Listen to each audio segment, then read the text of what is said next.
welcome to tonight's meeting of the Escondido City Council. Please rise for a moment of reflection and then remain standing for the flag salute. Yes, please join me in a moment of reflection. Yes, we come together tonight to say thank you. Thank you for the privilege, the blessing, the honor it is to serve here in the city of Escondido. We come together tonight as a diverse community, a community from backgrounds, different beliefs, different presents, and different futures, yet one common goal, that is the betterment of the city. We come together tonight to seek guidance, wisdom, and discernment during deliberations that transpire this evening. In doing so, we lift up Councilmember Morosco, Councilmember Garcia, Councilmember Martinez, Deputy Mayor Garcia, and Mayor White. May they be granted peace and wisdom as they lead our city into a bright and prosperous future. Amen. Please join me in the Pledge of Allegiance. Ready to begin? I pledge allegiance to the flag of the United States of America and to the republic for which it stands, one nation, under God, indivisible, with liberty and justice for all. Thank you. We'll call this meeting to order and do a quick roll call. Councilmember Morosco. Present. Councilmember Garcia. Here. Councilmember Martinez. Deputy Mayor Garcia. Here. And I, Mayor White, am here. Before we begin, I just want to announce that item 14, which was the annual progress report on the climate action plan, has been moved to a later date, and that date is to be determined at a future time. And then we'll move on to our presentations. I would like to invite the Miss National Extraordinaire Pageant winners down right here to the front with me, please.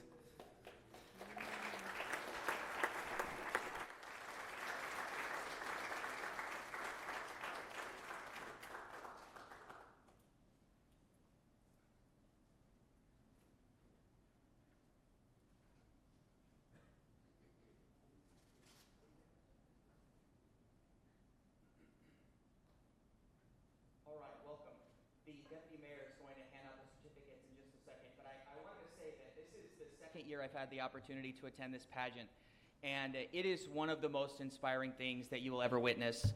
I commend these young women for participating. It was really a beautiful event, and if you have an opportunity to attend next year, I would highly encourage you to do so. It is one of the most feel-good things you will ever experience. I would also like to invite Bree, the pageant coordinator, to come up and just talk a little bit about what the pageant is and kind of what it means to you.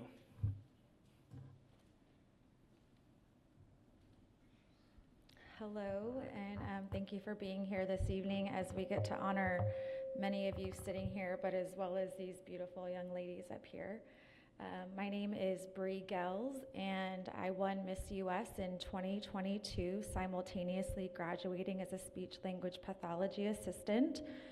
It was when I began working with children with speech disorders that I kind of thought to myself, well, pageantry was very special to me and gave me confidence. It gave me the ability to speak in front of people like you, and that's what my job is as a speech therapist, is to help people speak and be able to communicate. So in January of 2023, sorry, I'm like, the year is flying by.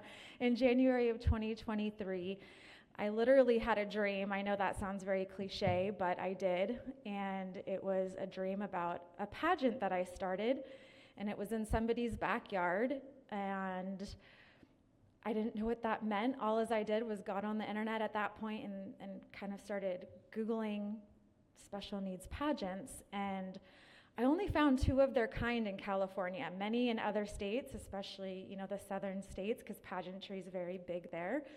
But I only found 2, and there wasn't anything like that in the city of San Diego. And I thought, oh my gosh, I live in the second largest city in California, and we don't have an all abilities pageant. Why not?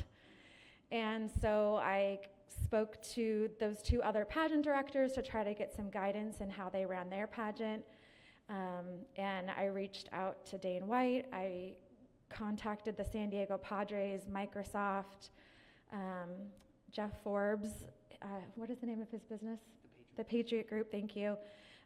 We had last year more support than I could ever have possibly imagined. Again, when I thought about running my pageant last year, I thought it was going to be in somebody's backyard and it was going to be my best friend and I up on somebody's deck singing a song. I really wasn't sure what that was going to look like.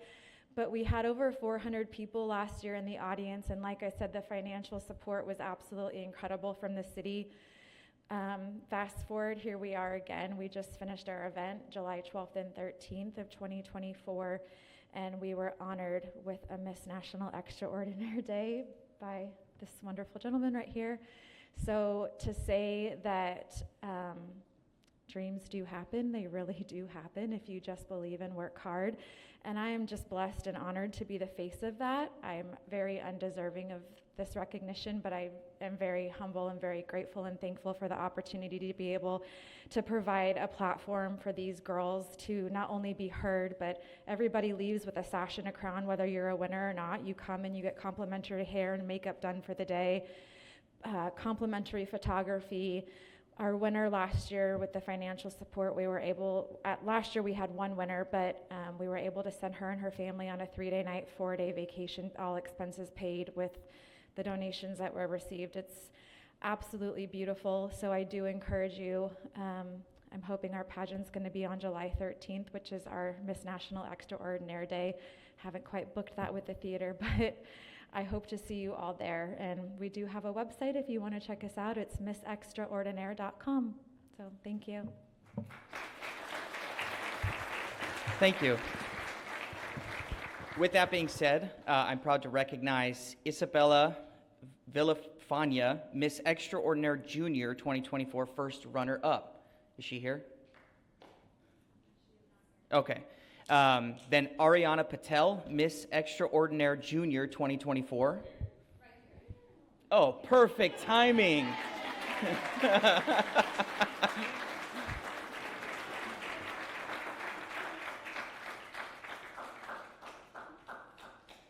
What's that?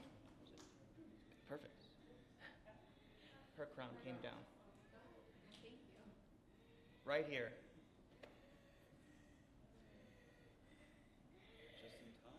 Perfect time. Yeah, perfect time. Thank you, Ariana Patel.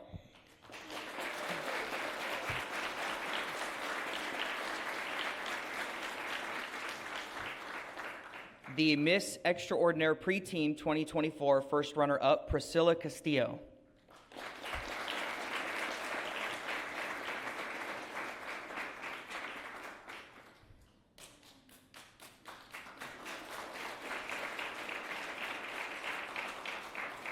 Miss Extraordinaire Preteen Zoe Wade.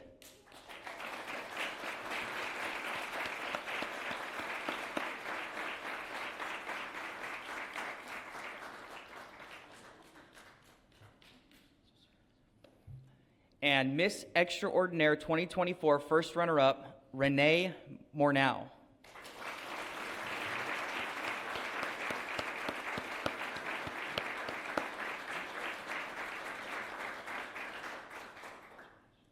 And last but not least, Miss Extraordinaire Jillian Anderson.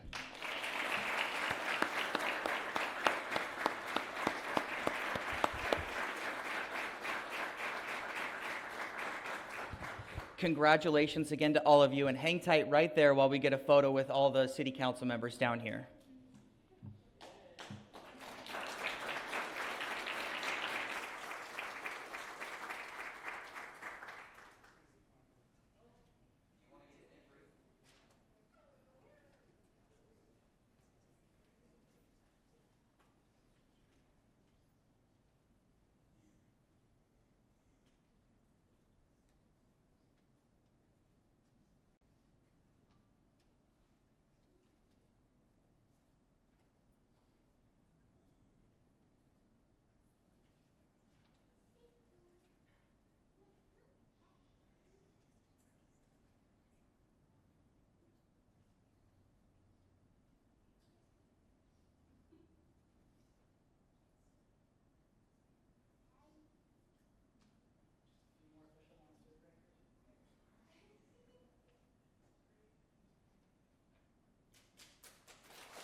invite the Escondido Street Stewards forward.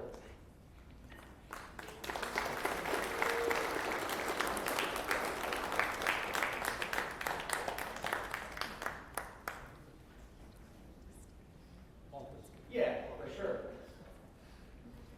Go on down.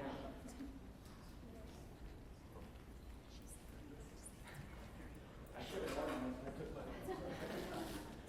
Awesome, thank you guys. For those of you who don't know who the Escondido Street Stewards are, they're a service organization where you can go to their website, you can adopt, is it any street in the county?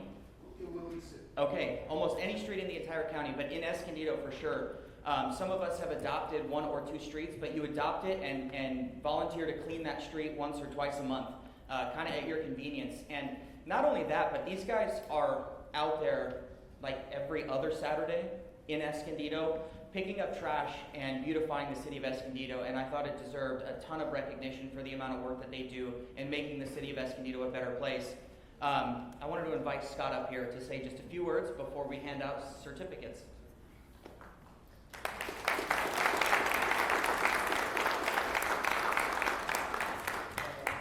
If I had to describe our group in one sentence, not our litter is our community. That's how well. I do want to thank Mayor Dane White here for his adoption, his support, and his recognition of the group. I reached out, he posted right after you got elected mayor, he posted, I think it was on Nextdoor, that you were going to go out and pick up donation goods in your van. And when I saw that, I just thought that is so grassroots, and that's what we are all about. So I reached out to Dane, and we started talking about it, and he got involved. I'm so proud of this group's selfless spirit and dedication, especially our core 7, which we're missing 1, but we will talk about him in a second. Most of them joined in 2020 or 2021. Mike Avia, that gentleman right there, is what I call Captain Escondido.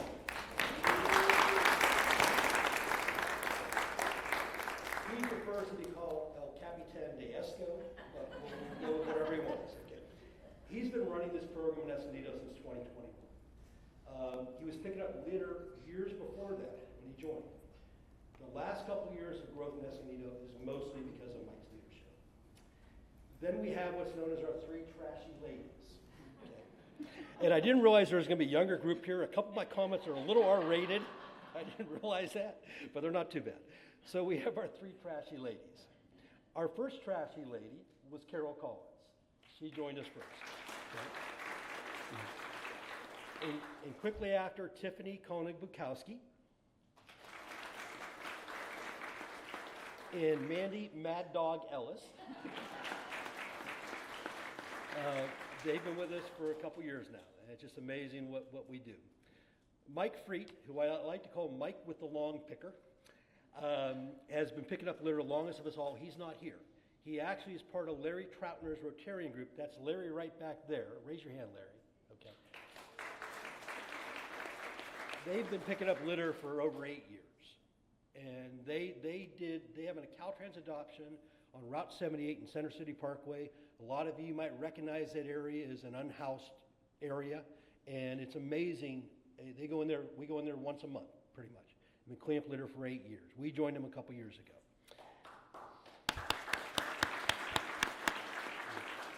Mike is not here because he has a shift as a volunteer at the San Diego Blood Bank.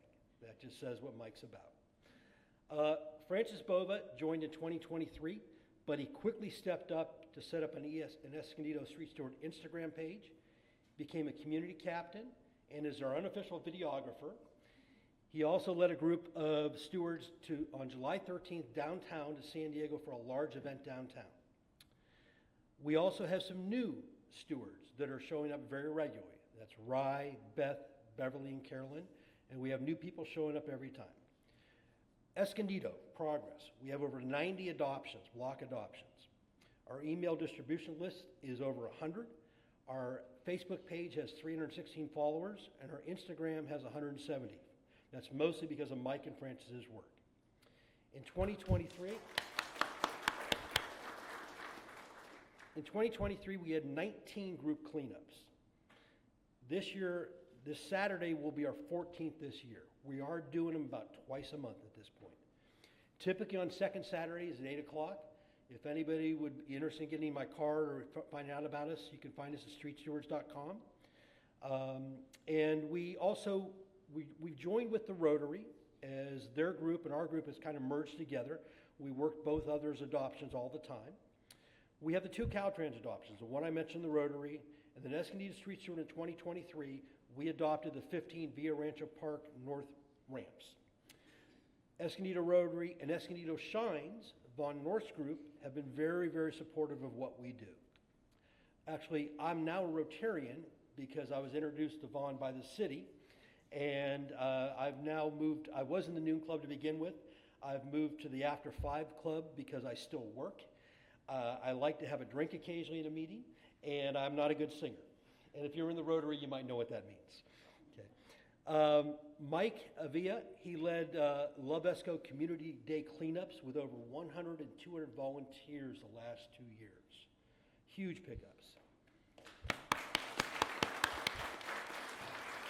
We supported 3 neighborhood groups with cleanups. Escondido Street Steward is Street Steward's flagship program for captains and second Saturday cleanups. It's setting for the model for what we're going to do around this county and for what we're going to do around this country. The core 7 here are the heart of this program. But we now have gained a lot of arms and legs joining us, and we now typically have 10 to 20 people at our regular cleanups. We typically end up dirty and sweaty on these Saturday mornings, but driving by what we just cleaned up makes it all worthwhile. And Escondido is much cleaner than it was a few years ago, without a doubt. The long-term friendships we are forming through the dedicated community service are the biggest reward for me. I truly look forward to the good nature ribbing that we do on Saturday mornings. Okay. Street Steward's progress overall, and this is because Mike and Francis has taken over Escondido, allows me to do more overall. It was founded in 2018 in Ocean Beach by Aaron Knoll. I brought it to Escondido in 2020 and became the co-director in 2021. We're now approaching 1,000 adoptions in 10 communities. I want to show some maps real quickly. This is Ocean Beach. All the green in Ocean Beach is adopted lots. PB, very, very similar picture. Thank you. North Park, very, very similar picture. Escondido, we started a couple years later, and Escondido, you know, that map is about that much on Escondido. Escondido is a much, much larger area. But this is the adoptions we now have in Escondido as of about a month ago. Okay. In 2022, our 501c3 was established. In 2024, we received $35,000 in NRP grants from County Districts 3, 4, and 5. We're using the funds for a new website, an online marketing rollout with Compass Digital, and some supplies for our community captains programs. The new website will map all of San Diego County, automate the adoption process, the ability to log into an adoption on your phone while you're working it, so we'll keep the maps current. It's going to give us the metrics we need as a nonprofit and mileage and percentage adopted, a donate function, which I know is going to be a big thing for us, and other programs also on there. We've got a lot of progress going on with the City of San Diego. Eric Dargan, who's the Chief Operating Officer of the City of San Diego, is championing our cause. On July 13th, I mentioned this previously, we had a 70-plus person downtown pickup, and we're hoping that's going to launch our second Saturday group pickups in downtown, and we think we have that moving forward. I'm searching for captains in all communities across San Diego County. That's what will take this program to the next step in any community. So if anybody knows anybody that's that type of philanthropic or environmentally volunteer, please have them reach out to us. Our national program is what we're going after, a phone app. A phone app is not a cheap thing. A phone app is $500,000 to $1 million. So our goal is to prove this all across San Diego County. If we can do that, we think we can attract the big money we need for that. I appreciate the acknowledgement for the group and the time to speak. I do have 2 requests. Okay. The first one is that the city allows us to clean Center City Parkway, or working on themselves every month. Sean, I met with you a couple years ago, and we talked about this, and there was no speed limits on it. Now, I hear there are speed limits, but I don't see any signs. But either let us work it, or if you guys can maybe start working it monthly, it would make a huge difference. That's a high... Can't commit to anything right here, but We'll talk about it. Sorry about it. My last one is an easy one, that I'm still allowed to come up with the nicknames for the street stewards, and sometimes they will be R-rated, and I apologize for that. And thank you very much. Sorry I took up so much time. that's all right. what day and time is our event? This Saturday, 8 a.m. is going to be Escondido Street Stewards Day in Escondido, and I would invite all of you to come and participate in that. With that being said, thank you.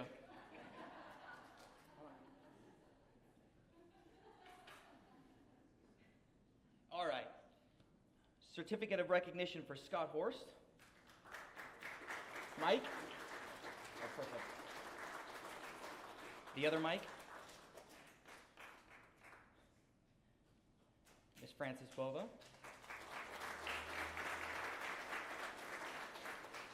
Carol Collins. Mandy Ellis. And Tiffany Bukowski.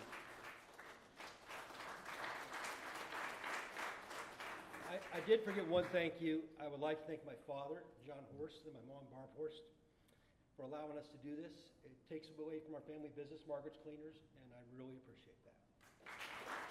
You guys want to all come down for a photo real quick?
We'll move on to our report out of closed session. Thank you, Mayor. The City Council heard one matter in closed session this evening. All council members were present. In the matter of the real property negotiations on the property at 3500 Burnett Drive, the City Council approved the acceptance of the average fair market value of the competing appraisals, consistent with the option agreement for purchase of real property in the amount of $4,400,000 by a vote of 5-0. The city manager is authorized to execute any documents required to complete the transaction. Nothing further at this time. All right, thank you for that. We'll move on to the public comments. I'm assuming we have public comments this evening. Yes, we have a few public comments this evening. First is from Tony Young.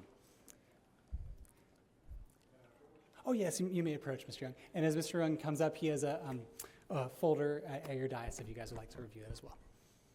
Thank you, Mayor White. Thank you, council members, for allowing me to speak to you today. My name is Tony Young. I'm the president and CEO of the San Diego Workforce Partnership. I left you a present today. It's below your limit, so you don't have to worry about it. The overview of what we've done over the last year at the Workforce Partnership. A lot of that work has been done in this city. And really what we're about, we're a quasi-governmental agency, so we do have elected officials on our boards, but we also have industry leaders on our board. And we do two things. One side, we work with individuals to be trained in industries that are important to our region. So we pay for them, we give them supportive services to go into the industry training that they want, that's important to our region. On the other side, we work with organization companies that have a specific need in our region for trained workers. So we provide training for these different companies, and the companies give us an idea of what is important to them. So I'm just here today to let you know this is what we've done. We have a career center right here in Escondido at the Livewell Center. But more importantly, we're creating a new strategic plan moving forward on how we can really engage with our residents and also industry to make sure that we have the right training available for the needs of this community and other communities in San Diego. Just one ask, Mayor and Council, would be to, as you go through your strategic planning process, your economic strategic planning process, and as you relook at it, just include us, because I think a well-trained workforce is a part of any economic strategy. So thank you for allowing me to speak to you, Mayor, and you all have a wonderful, wonderful day. Thank you. Appreciate it. Thank you. Our next speaker is Maria Wallace.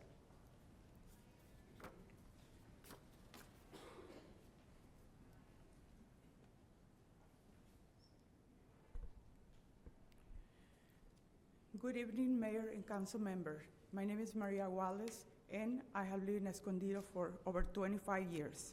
About 4 years ago, I was a member of the Community Advisory Group for the Environmental and Climate Action. This group was formed by the city to create a space for community input in the Climate Action Plan, the CAP.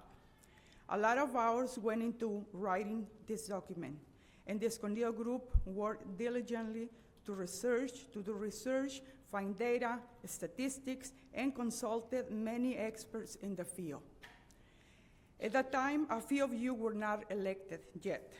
As you know, the CAP, or Climate Action Plan, is a comprehensive roadmap of strategies that outline actions to reduce greenhouse gas emissions and prepare cities on how to mitigate the effects of climate change.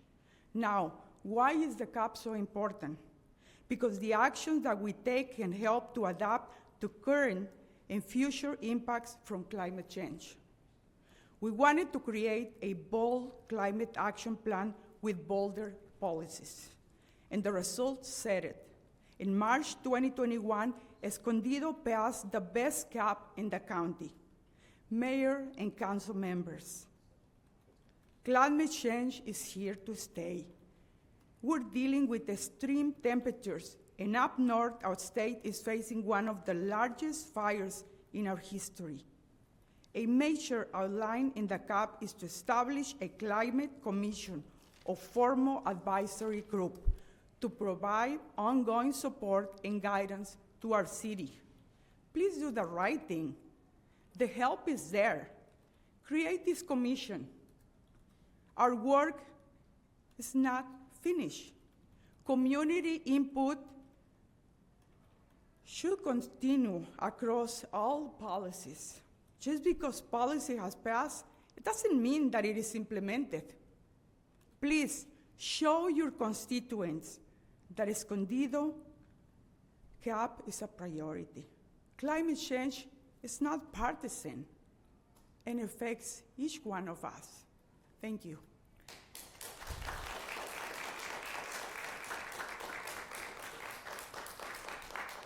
Our next speaker is Aisha Wallace-Palmettos.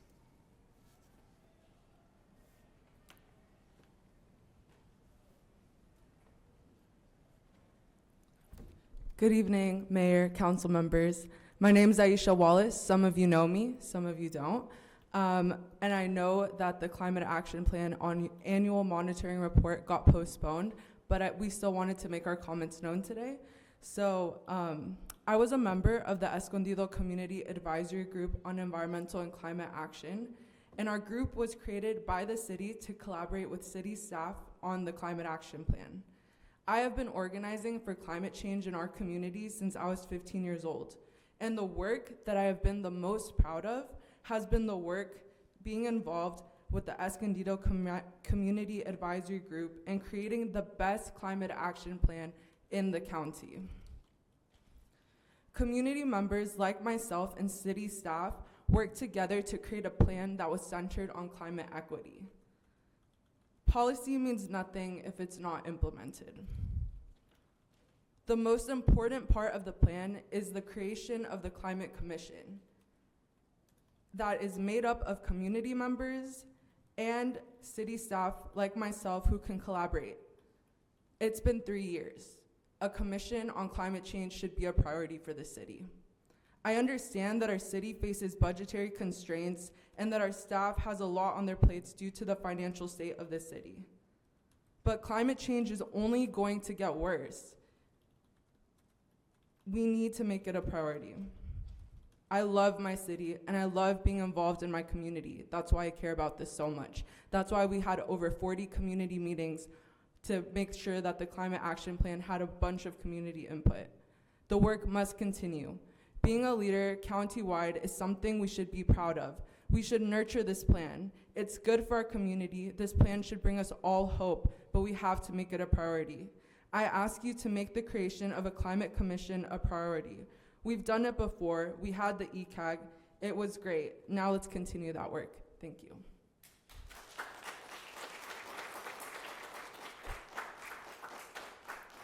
No further public comment on this item. Thank you. That brings us to our consent calendar. Oh, one moment, Mayor White. Did you? Yeah. One moment. Did you fill out a slip? Okay. Is this an oral communication off agenda item? Yes. Oh, okay.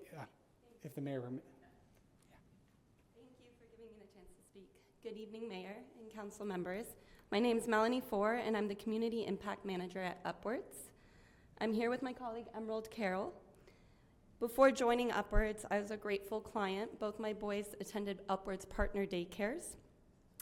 The amazing women who ran these daycares inspired me to join the team. Sorry, so this is actually for the CDBG item that's coming up, item number 12. So that's at a late, it's going to come up later. I'm so sorry. No problem, no problem. Thank you, no worries. We'll make sure. In the meantime, would you mind filling out one of those speaker slips right there and giving it to the city clerk? No problem, no problem. Thank you. Consent calendar. Items on consent are not discussed individually and are approved on a single motion. I'll go ahead and move to approve items 1 through 9 on consent and would ask for a second. First, second. Anybody have any comments? Please open the voting. Voting is open.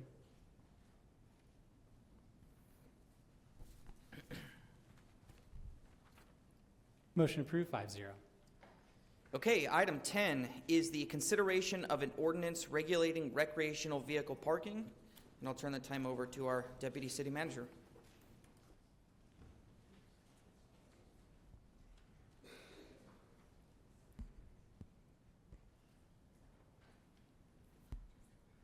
Good evening, Mr. Mayor, Deputy Mayor, City Council members. My name is Chris McKinney.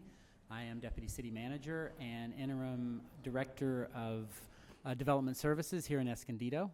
As the Mayor already mentioned, I am here to present for your consideration an ordinance regulating recreational vehicle parking. Just a little background, way back in 1972, the City Council adopted the traffic chapter of the Escondido Municipal Code. And then in 2017, the City Council amended Section 142 of that chapter concerning no parking, stopping, or standing. Specifically, the amendment addressed signage and the prohibition of parking that would impede safe and orderly flow of traffic. In late 2022, the City Council delegated authority to the City Manager to study, establish, and post parking regulations and signs on municipal parking lots, I should say. Just a few months after that, in early 2023, the City Council considered ordinance number 2023-02. That draft ordinance aimed to regulate RV parking citywide. The City Council took no action at that time, but did provide some feedback to staff, specifically requesting some language regarding time limits for street parking, with the desire to provide adequate time for loading and unloading for residents in Escondido. So one might ask, why would we need RV parking regulations? Staff have received frequent complaints from the community concerning the impacts of RV parking in our city.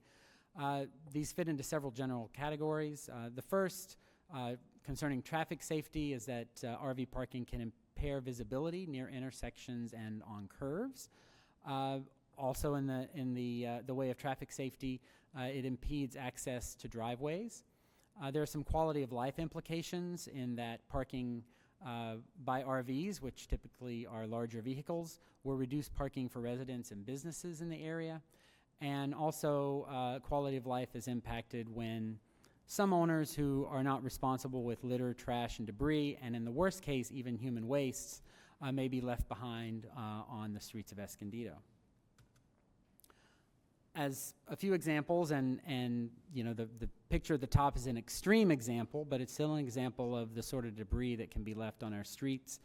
The lower three photographs show what one RV owner who was parked on Pine Street, I believe, did to address a leaky waste system on their RV. They were using a 5-gallon bucket. Unfortunately, that bucket spilled, and city crews ended up having to come out to clean that up. These are just a few examples. These photographs show multiple RVs parked on city streets. You can see driveways are impacted, visibility for cars driving in the area is impacted. In one case, they're parked, the RV is parked in front of a school. So the proposed ordinance presented for your consideration tonight would attempt to address these impacts by allowing RV parking only in very particular circumstances. And this slide summarizes those circumstances. RV parking would be allowed, if you adopt this ordinance, within 100 yards of the registered address of the RV. This would be for the purpose of unloading and loading before and after a trip for 24 hours in each instance. Any single instance of parking would be limited to a maximum of 1 day.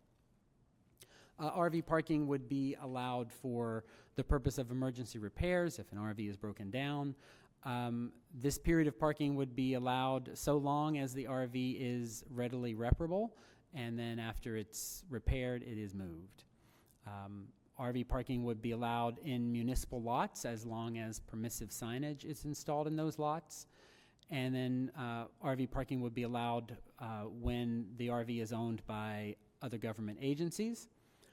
Also, it would be allowed during proclaimed emergencies. That would be at the discretion of the emergency services manager.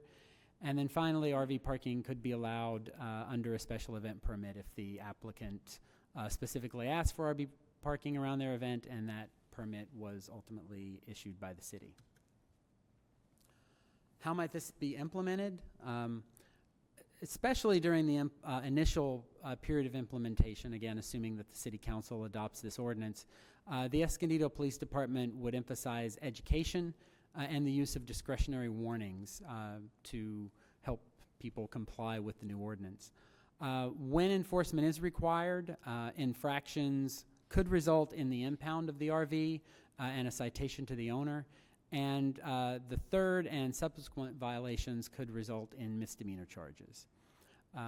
If the ordinance is adopted, the Public Works Department would obtain necessary signs and materials and right-of-way permits from Caltrans to install about 58 signs around the city, primarily at road entrances to the city. And our communications department would offer public notice in both English and Spanish via the website and social media. This map just shows roughly, not all, but many of the points around the border of the city where signs informing people of the new RV regulations would be installed.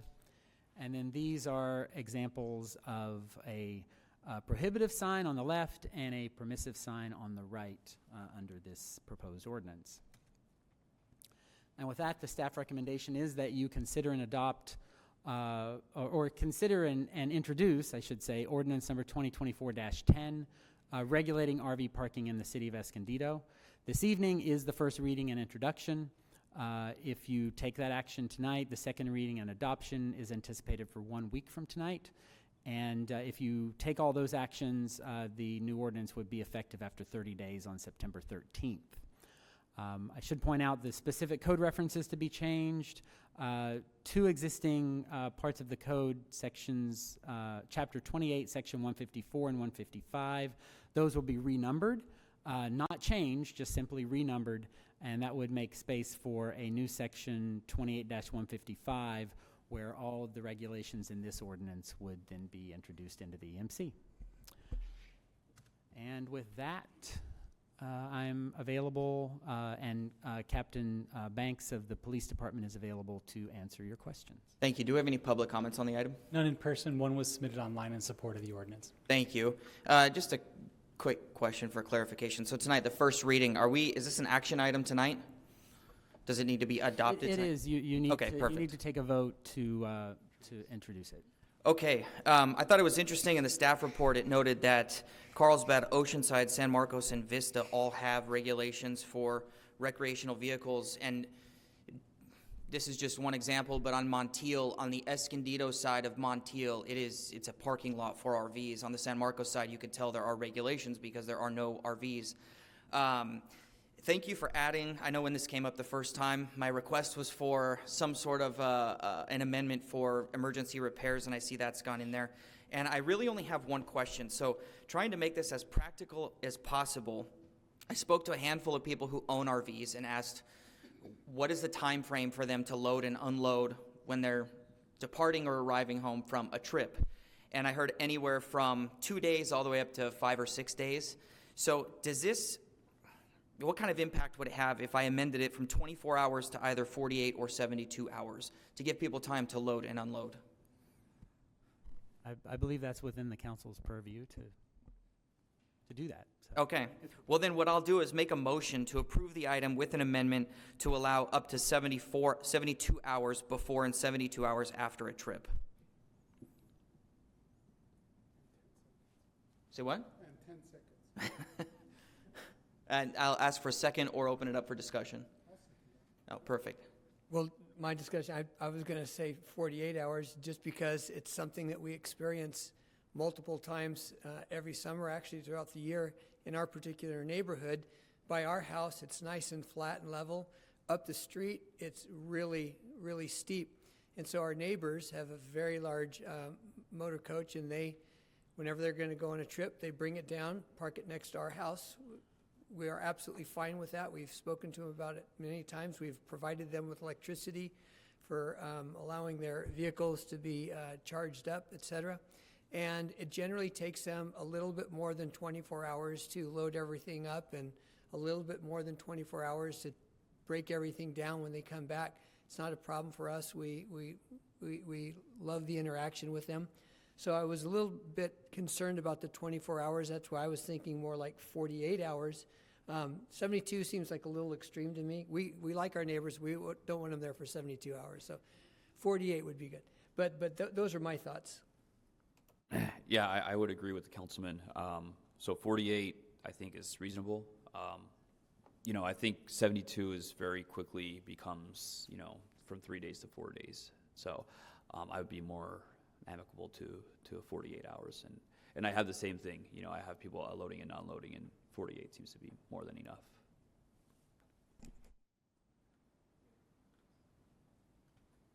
I just seconded it so we could have a discussion.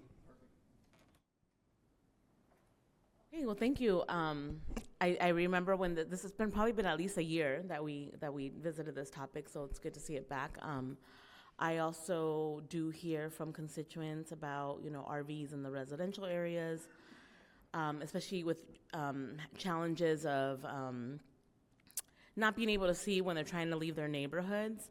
One thing that I had brought up as well, I know the mayor mentioned something, one thing that he brought up. So one thing I brought up was concern about where people would go. And so it looks like there are places where there will be permitted RVs, but I don't know exactly. You showed a map, so is that where the permissible RV parking would be? So the map I showed was a map of where we anticipate signs would go. That's not a map of where RV parking would be permitted. Within the city, there is now available RV parking. There is a fee to be paid for that parking at Dixon Lake. Okay. And there are numerous opportunities, I know, around the county where RVs can be parked. But the one available spot that I'm aware of in Escondido is at Dixon Lake. So it's only one place? Multiple spots, but that location. But one location. And then what is the cost? I'm sorry, I don't know off the top of my head. Okay, do you have an idea of a range? No, I don't. Okay, I'm that's sorry. fine. I appreciate the honesty there. And then tell me more about like how the recommendations. Was this modeled? Was this like staff done, or was this done through a committee? What did you look at to kind of look at the language that you're using in the ordinance?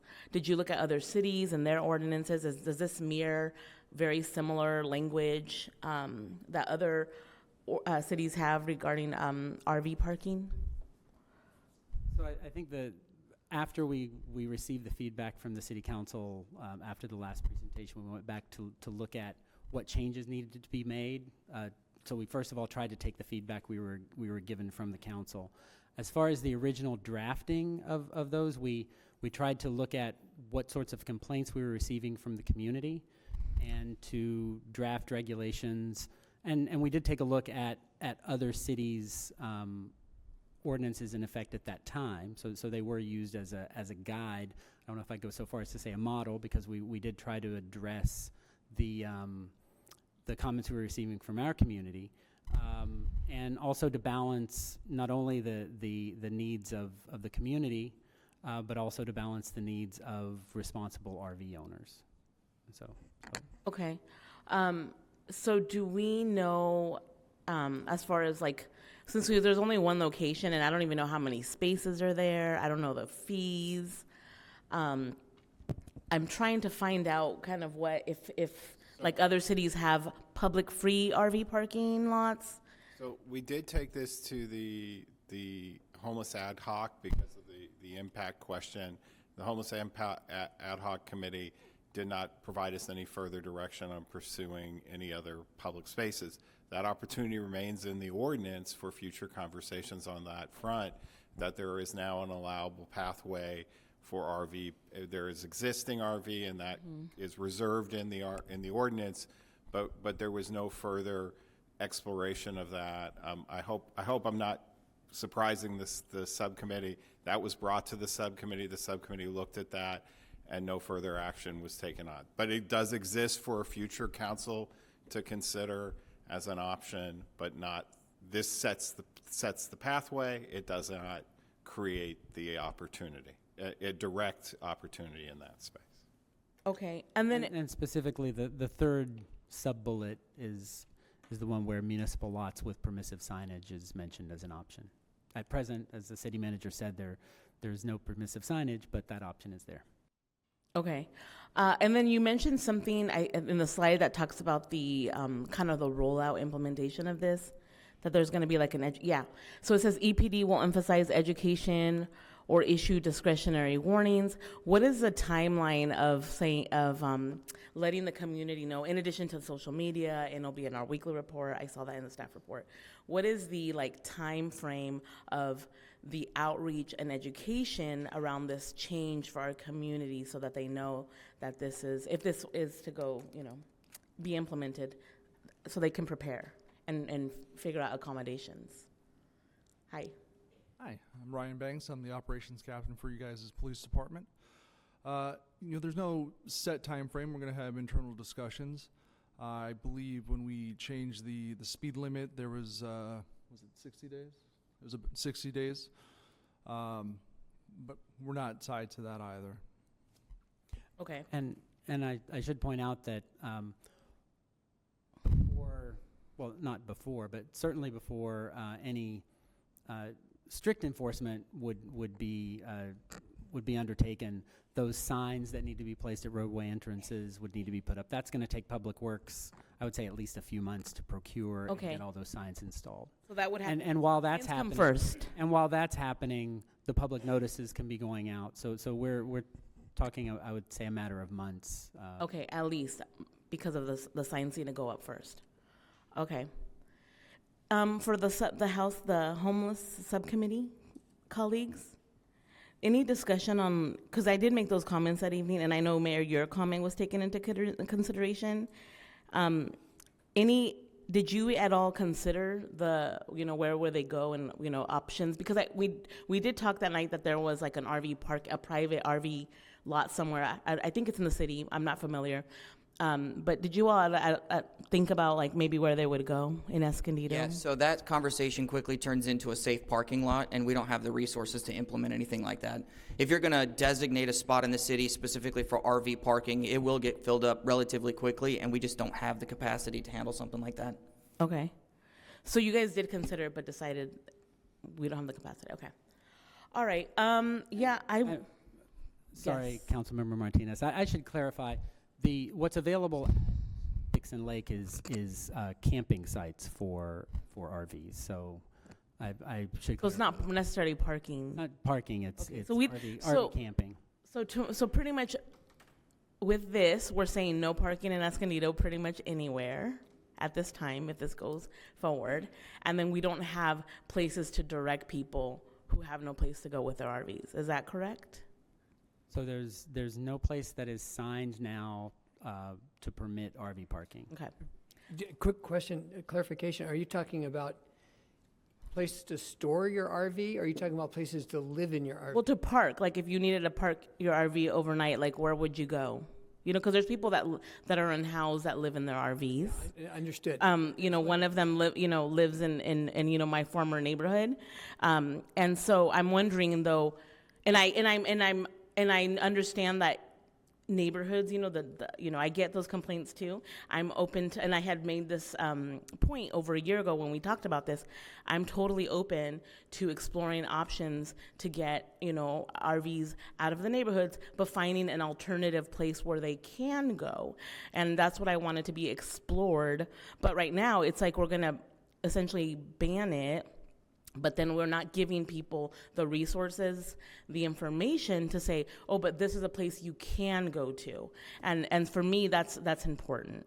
Okay, so I just wanted to understand if you're talking about RV storage or if you're talking about being able to live out of the RV, because there are a multitude of facilities in Escondido and on the outskirts of Escondido that are designed specifically for people to be able to bring their RVs and to live out of their RVs there. And there obviously is going to be a fee for that. There's one facility in the north portion of Escondido that has 1,000 different spaces, perhaps. I can't even tell you how many hundreds and hundreds of spaces they have. And they do exactly that. But again, anytime you're going to be looking for a place to house the RV for a living, there's going to be a fee, just like there'd be a fee for housing the RV if you weren't living in it as well. And I would like to share I would like to share information with constituents who would say, hey, where do I go? Like some type of information, whether it's a pamphlet of like, these are some places that are available, what are some resources that we can direct you to. It's important for me, if we're gonna pass a policy that's going to impact people's lives, that then when they ask, okay, so what do I do next? Where do I go? Where can I get help? That we do facilitate that information to them. So would you like to include in just wait, hold on, include in their staff direction to provide supporting materials?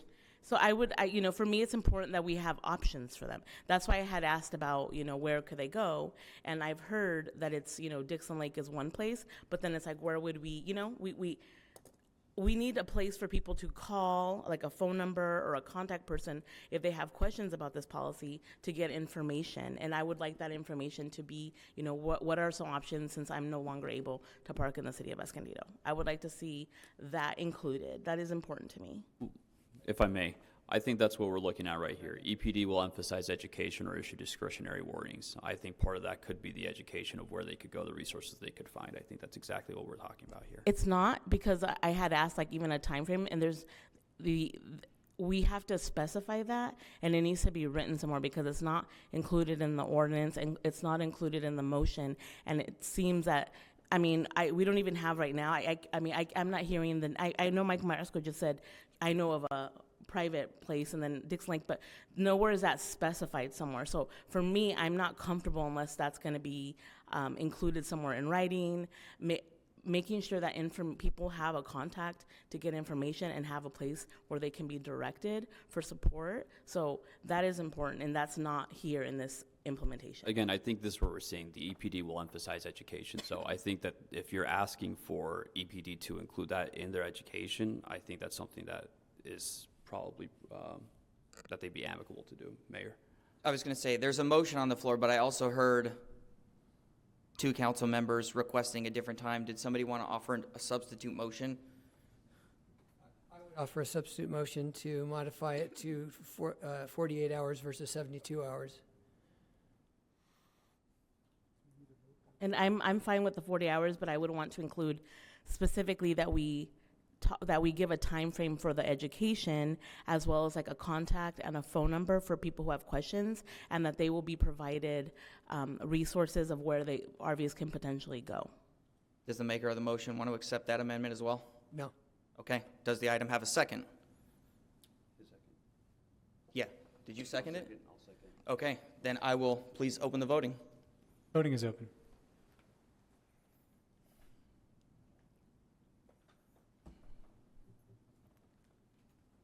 Motion approved.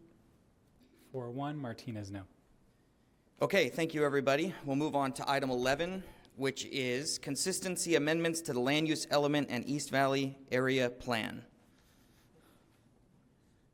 I'll turn the time over to our presenters.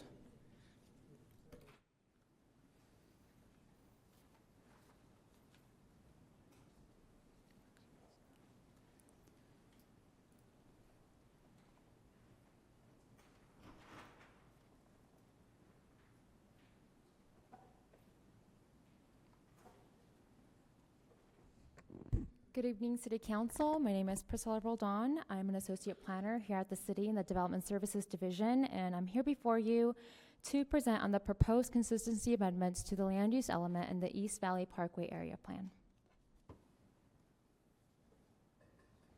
The request before you tonight is to approve Ordinance 2024-11, which approves text and figure amendments to the General Plan Land Use and Community Form element, as well as the East Valley Parkway Area Plan. It's worth noting that both of these documents should have been amended with the adoption of the East Valley Specific Plan, which was adopted back in 2023.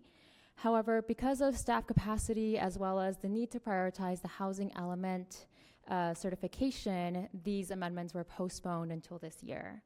It's also important to note that state law requires that we, the city, amend any policy documents that are not consistent with each other. And so if there are any discrepancies between documents, these must be reconciled, which is why we're here today.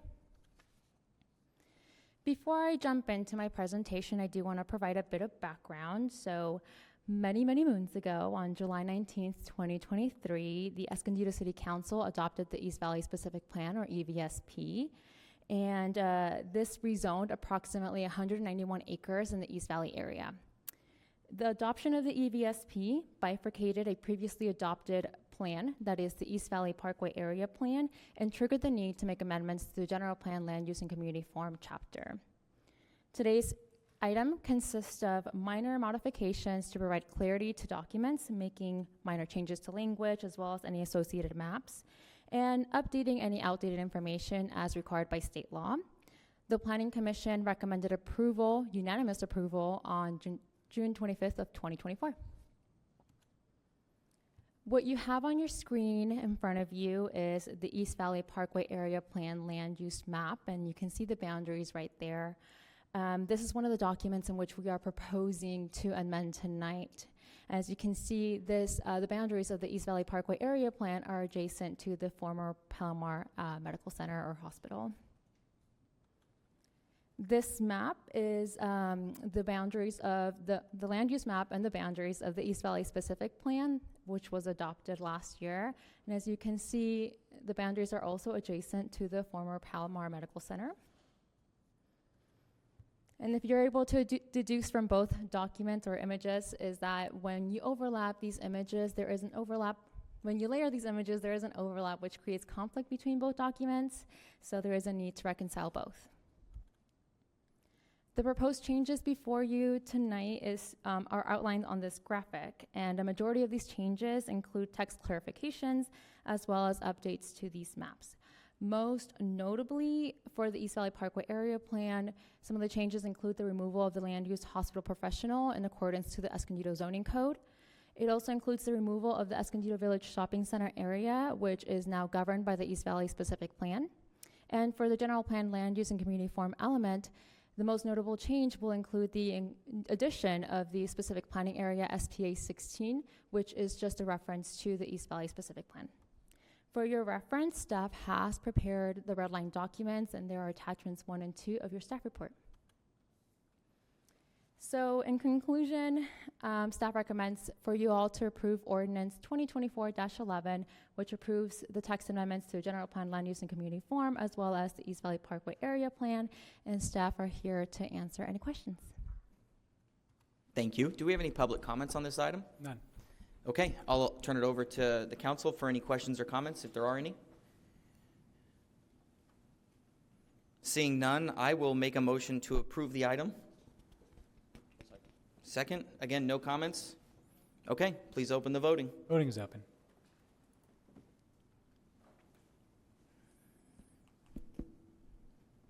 Motion approved 5-0.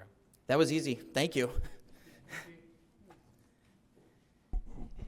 Item 12, the 2024-2025 Annual Action Plan for Department of Housing and Urban Development funding for the Community Development Block Grant and Home Investment Partnership Programs. And the time is now yours.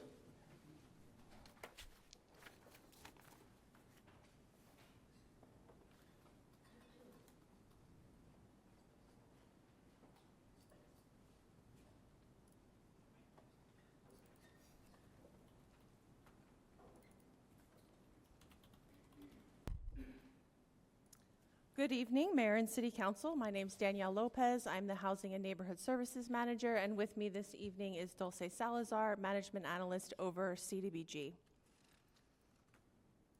Tonight we'll be discussing the CDBG and home programs, the action plan process, applications, and funding recommendations.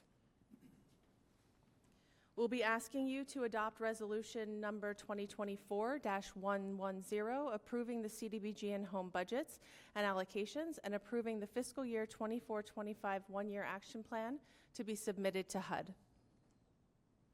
I'm going to turn it over to Dulce to talk about each of these programs.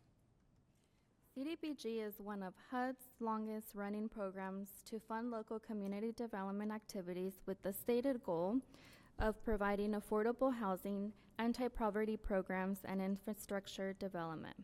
The HOME program is intended to increase the availability, quality, and access to affordable and decent housing for low-income residents. We received our allocations numbers on May 7, 2024. The city will receive 1.3 in fiscal year 2024-25 in CDBG funding, and $574,296 in home funds.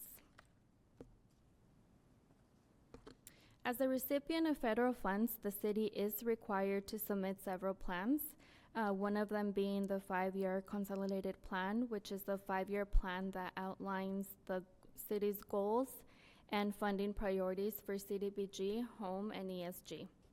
The current plan was approved by Council on May 20, 2020, and covers July 1, 2020 through June 30, 2025. This is the final year of our current comp plan.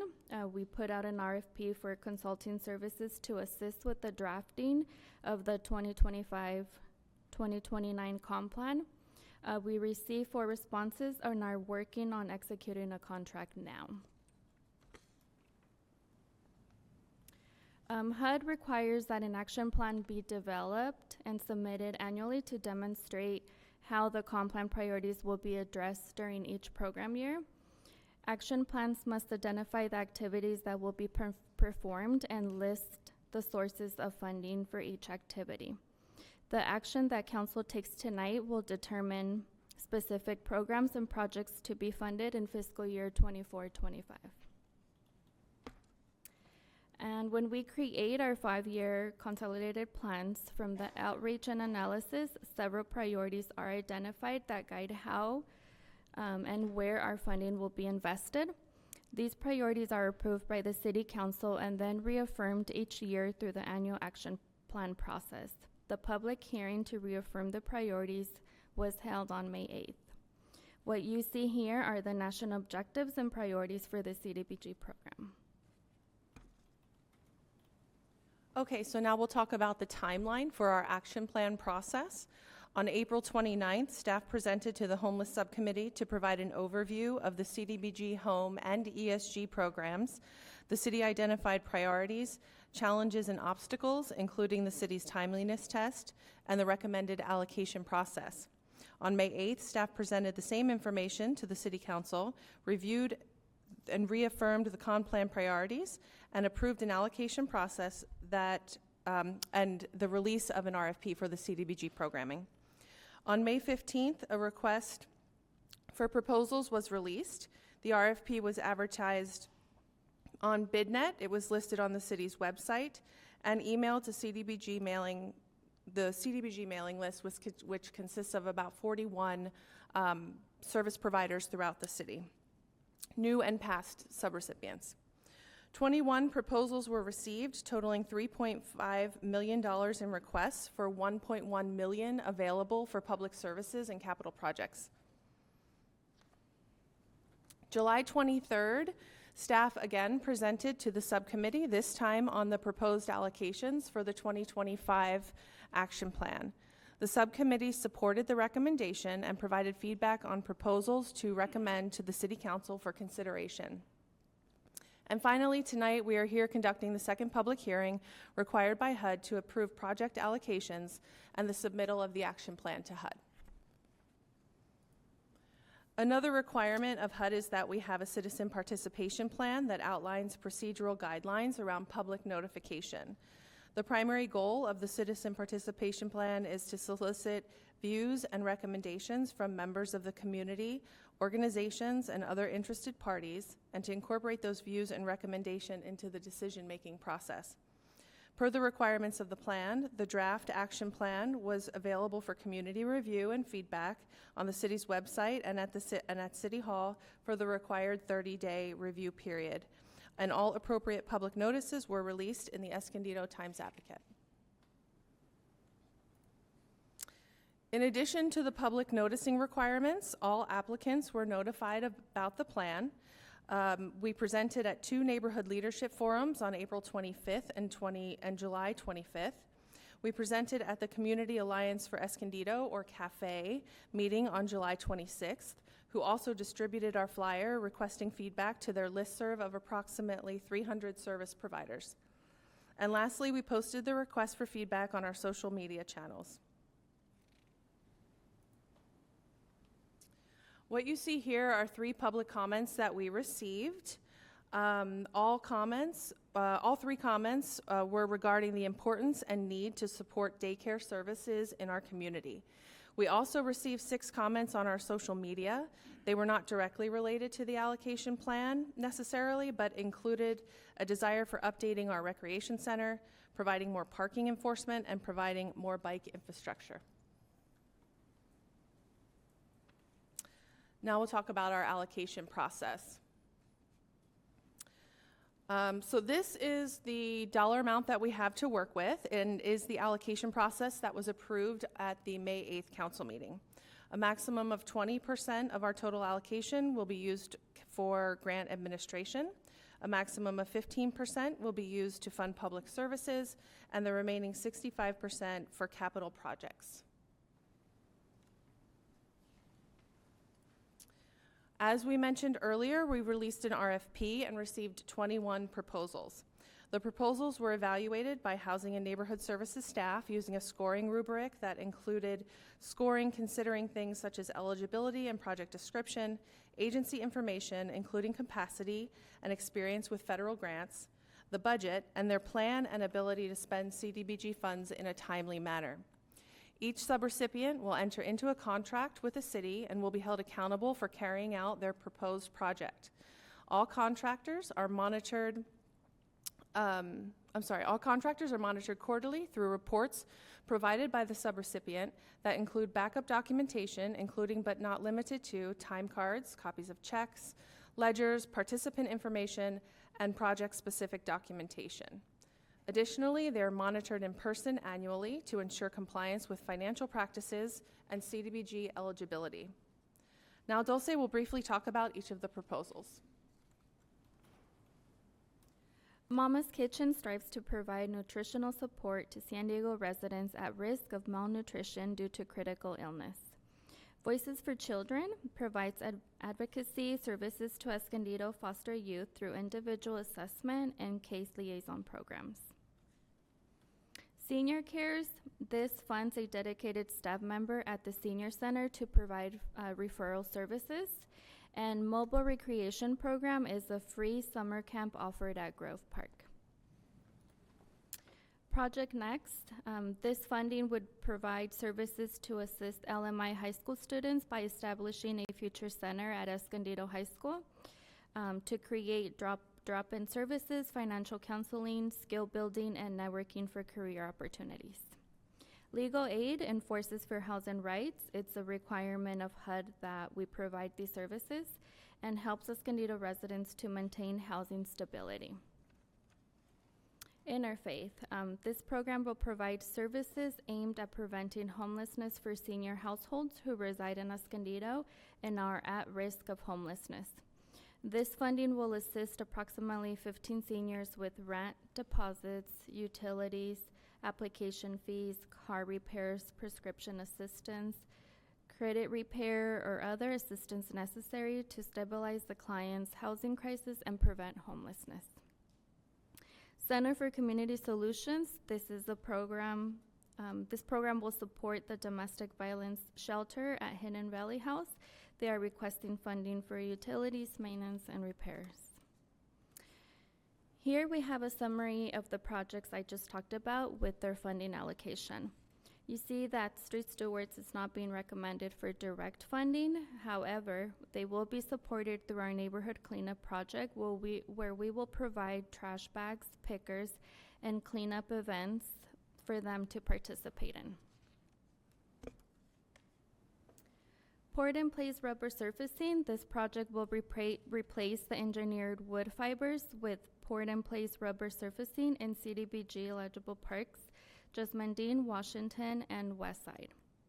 Neighborhood cleanup will improve the livability of neighborhoods through education, outreach, and the beautification and enhancement of neighborhoods. The Minor Home Repair Program, this is a program that will provide grants to income-eligible homeowners of single-family and mobile homes. The Urban Corps is requesting funding to repair the roof at their Escondido facility.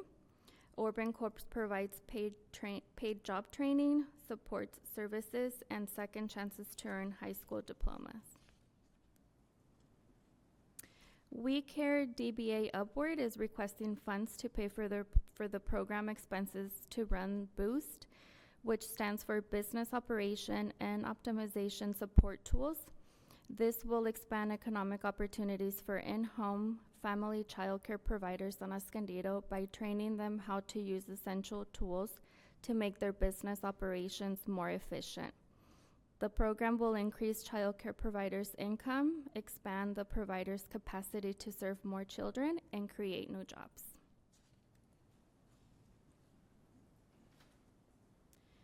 Here we have a summary of the projects I just talked about with their funding allocation, as well as the projects not recommended for funding.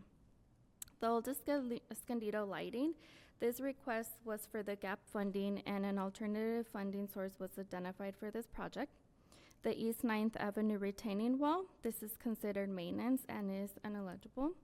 San Isidro Health solar panels, this project would utilize the entire allocation and would put at risk our ability to meet our timeliness spending needs. Growing a Bright Future, this is also a high dollar amount project, and we had the same concerns as I just mentioned with the solar panel project.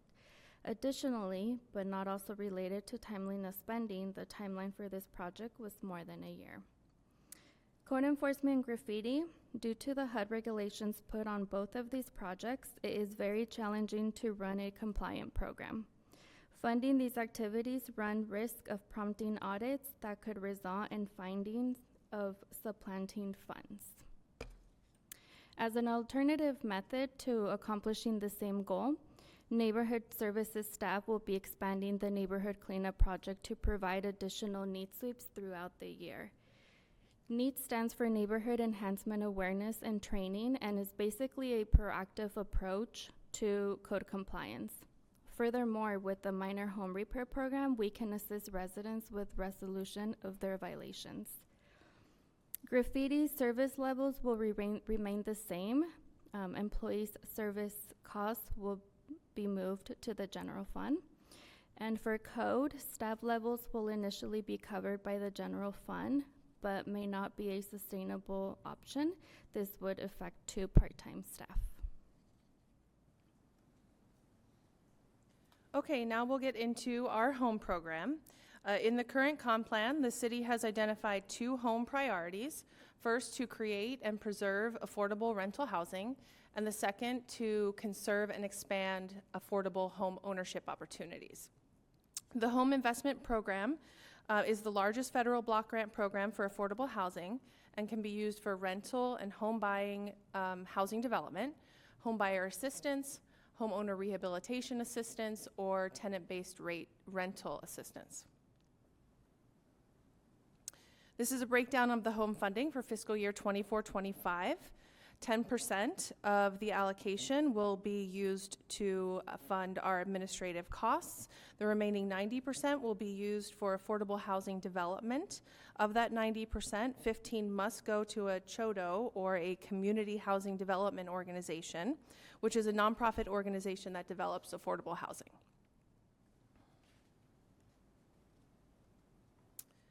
This year, we are proposing the expansion of our rental subsidy program to increase the maximum rental subsidy from $125 to $150 per month and provide for 15 to 20 new households. Additionally, we are working on an RFP for the provision of long-term affordable housing development and/or first-time homebuyer opportunities within the city of Escondido. Staff are working on drafting the notice of funding and will be coming back to council in the next few months once we have a more formalized proposal. The current fiscal year funding will be combined with past year's funding and will result in approximately $4 million in available funds.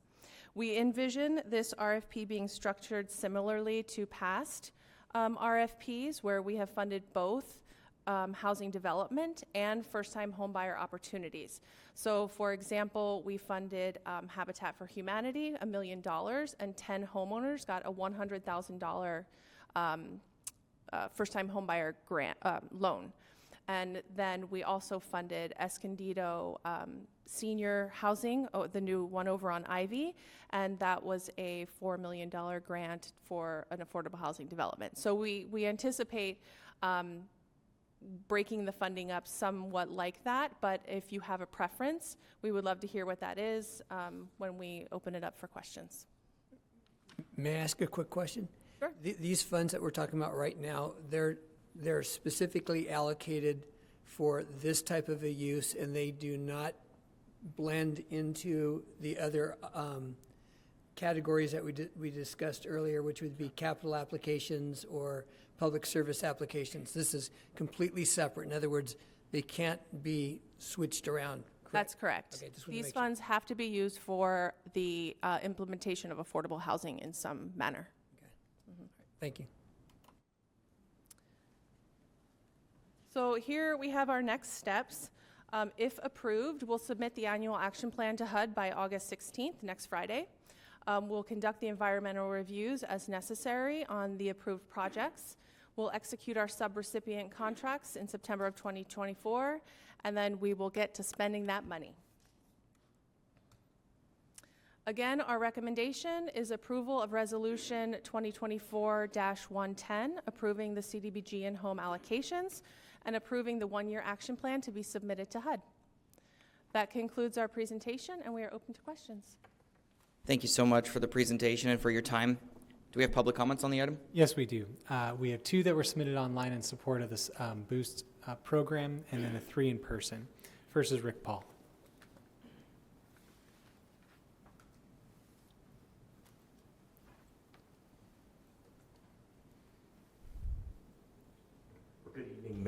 City Council. I just want to apologize for any mistakes we did in our application. I see it's not even mentioned on the screen. I apologize, and we'll do a better job next time. Our next speaker is Melanie Favre. I apologize, I can't pronounce your last name correctly. I apologize. Well, thank you again, Mayor and Council, for giving me the opportunity to speak. As you may have gathered, I'm here on behalf of the Upwards Boost team to both thank you for your past support and advocate for continued support of Escondido's home daycares and working families. I wanted to share a progress report from the first year. I'm pleased to share that the first year of the Boost program has been a huge success, and with the support of the city staff, and CDBG funding, of course, our dedicated Boost team partnered with 21 home daycares in Escondido, and I'm pleased to share that every single one of them reached their own personal business goal. The partner daycares increased revenue by an impressive 45%, even higher than projected. With the help of the Boost team, the daycare owners created 6 new teaching positions, which helped open up over a dozen new childcare slots in the community and counting. There's still more work to do. There are still over 60 home daycares not operating at a sustainable level, and meanwhile a capacity gap of over 7,500 childcare slots. So we are grateful for the opportunity to build on the momentum from year 1 and amplify the impact of the program.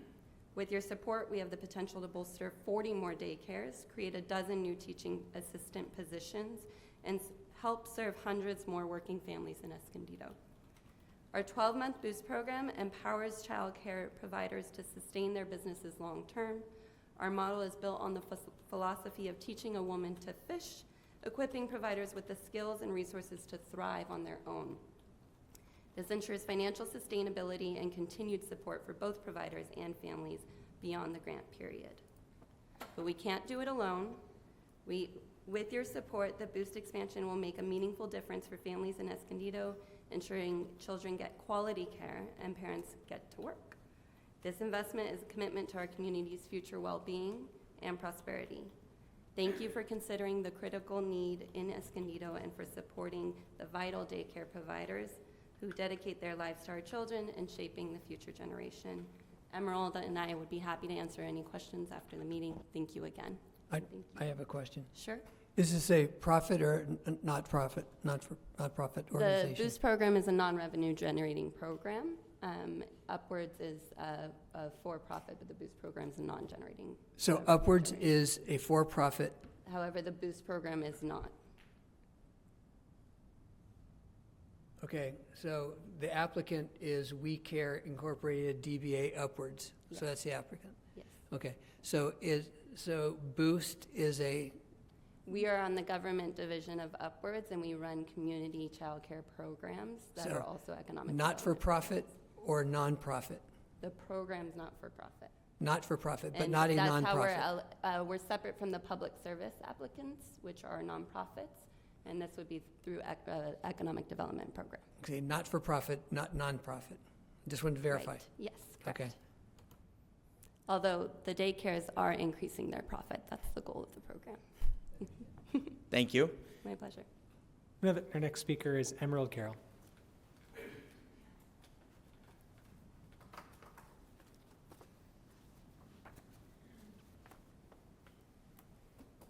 Good evening, City Council.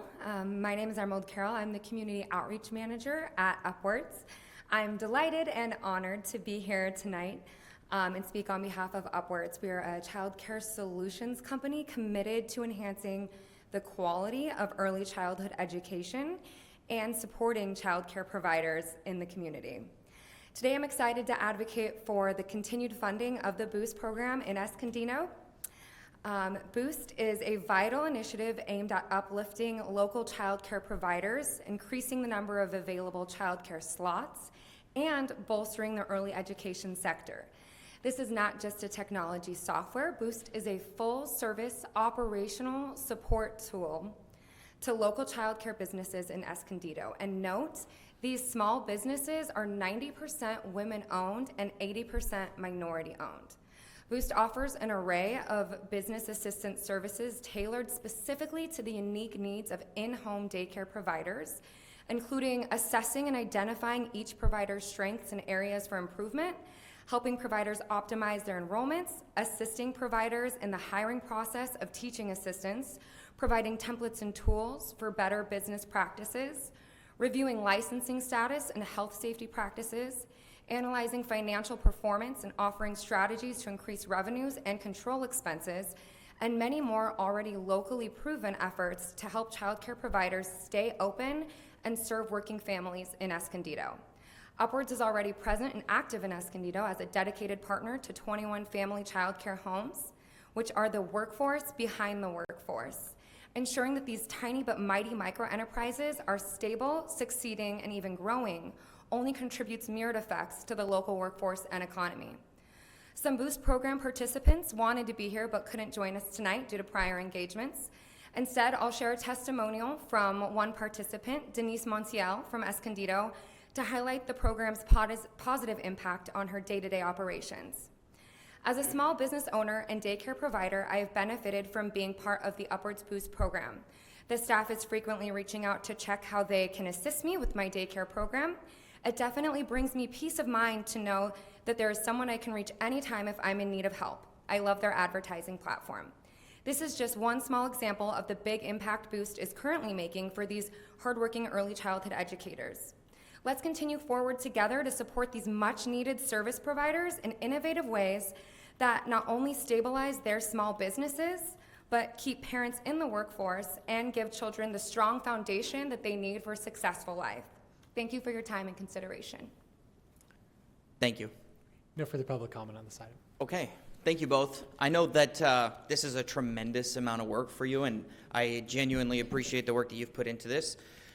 There was a prospective applicant who submitted their application through the wrong channels, but I know would greatly benefit from the CDBG funds. And if my memory serves me correct, in the subcommittee we discussed an unallocated pot of money. And so I was curious, do we have the ability to extend the application deadline and then fund them through the unallocated funds? No, because their service would be under a public service, under the public service cap. And with that, the maximum we can allow there is 15% of our allocation. So you would have to defund a project that we are proposing to fund that, to stay within that that required cap. I know historically we've had issues spending the money, so are there any funded projects that may not be ready to begin by next year that we could take it from? No, not that I'm aware of. We were very careful in choosing our projects this year, refunding folks that had a history of spending on time. And again, in that public service section, the funding allocations are rather small. And typically all of our public services get spent. We get into the spending issues when we get into the capital projects that have delays in construction and things like that. Understood. So is it still possible to extend the deadline and reorganize some of the funding on the approved list? And if so, would that mean the item would just have to be continued and approved all at once at a future council date? So we have a very... This group has spent a lot of work cleaning up the past. We have a deadline of, unfortunately, August 16th that we have to submit. If council wants us to explore with that applicant I'm willing to have a conversation about their proposal outside of this, and we could bring back that for consideration. But I think it's better that we go through a vetting process. Unfortunately, the application was not submitted correctly. But I think we need a fuller review, and we could have a conversation about potentially some source of funding through a different source. I would be very, very concerned about changing any of the funding because that group did not compete through the process, so we're not really comparing apples and apples. But if you want to give direction to look at the program and the proposal, we could come back and have that as a separate item and maybe look at a different resource to fund that program once we've done that review. But I would caution us because I'm a little concerned that they didn't go through that process. and then we'd be opening the process open, which might cause a whole other series of questions, because you open the process, you're opening the entire process at that point, right? No, I understand. That makes complete sense. Then I would make a motion then to approve. Can I ask a question first? Yeah, based sure. on what he was saying? So, does that preclude us from rearranging some of the recommended allocations to different organizations? It does not preclude you from doing that. It was a little bit that this is outside. So if you want to take that approach, that's different. What I would say is you would be taking that approach that would be a different approach. I'm a little worried if we're doing that, reopening a process, right? So if you want to change funding allocations, that's a different conversation. I would say reopening a process is where the struggle lies. So, if I may, historically, what we've done in this evening when we talk about it is we've had the opportunity to say, well, instead of doing X for this project, we'd like to do Y and make some adjustments and modifications. We're still allowed to do that. Yes, that's not. I think what I was concerned about was reopening a process and extending the deadline. So, and again, not trying to manipulate, but just trying to figure this out. Let's say that we were to reduce certain number of the projects by X number of dollars. That created a pool of $25,000 as an example that wasn't allocated. Could that still then be applied once an application was processed, or are we still in the same situation that you described? I would turn that over to unallocated funds. How would HUD receive unallocated funds in that space? So if you move projects around and we had $25,000 of unallocated funds, we could allocate those to a different project, but I would trying to make it recommend difficult. doing that at a later time. We would have to bring that back as an amendment to our action plan at a later time to ensure that we could get this current action plan submitted. So we would just leave $25,000 on the table currently that we would reallocate at a later time after. And if we do amend the action plan, we have to go through both public hearings and the citizen participation process and all of that. So that's why I would be recommending us to look at that program on its own and not create the challenge is the communication and the public funds. I would urge us, if the council wants us to look at that applicant solely, bring back the program on its merits, and look at other funding sources. It makes it a lot cleaner. And while we've tinkered with it, I think the tinkering has actually led to some of the issues that we're facing with HUD about where are you going, what's your direction, and are you spending the money appropriately? So that's why I'm recommending we understand that got submitted incorrectly. If council wants to look at that program, bring that program back on its own merits, and then discussing whether you wanted to provide some funding for that program. Thank you, appreciate that. Another area of concern, which is something that we've always done in the past, well, I can remember when we started the modification to include these areas because it was such a high priority with the citizens in the city of Escondido, but the community was so clear as to what their concerns were, and that is code compliance and graffiti removal. So I see that those are not, they were not approved, they're no's, and this has nothing to do with We Care or Boost or Upwards, but I'm looking at this, and I personally... So again, I think we had heard those recommendations in the past. What we needed to have an honest conversation with the subcommittee and the council is that was creating nightmares for us to manage. So it wasn't that we don't want to spend those monies in those places, and I understand why it is that we're doing it, but the reporting requirement and the challenges we're facing on a day-to-day basis with HUD was actually crippling our ability to advance projects. So the intent was good. It was HUD's changing rules and the changing environments of evaluation that was really challenging that those distributions, the resources. So staff's recommendation is not a value judgment on the programs and the support. It's what we were having to go through to justify those expenditures with the federal government and the audit functions that were being triggered when we were paying that resource to cover those costs. So code compliance and graffiti removal were problematic? Were problematic to manage in the relationship with the federal government. It's not staff's, and those things change over time. Federal rules and what they pay attention to change over time. So again, what was working at one point was becoming more and more challenging to manage ongoing again. So I want to make it clear, we did not take lightly making those recommendations, but part of the challenge was justifying those expenditures and bringing the spend rate in appropriately. Okay, thank you. So then last comments in regards to preservation of an affordable housing.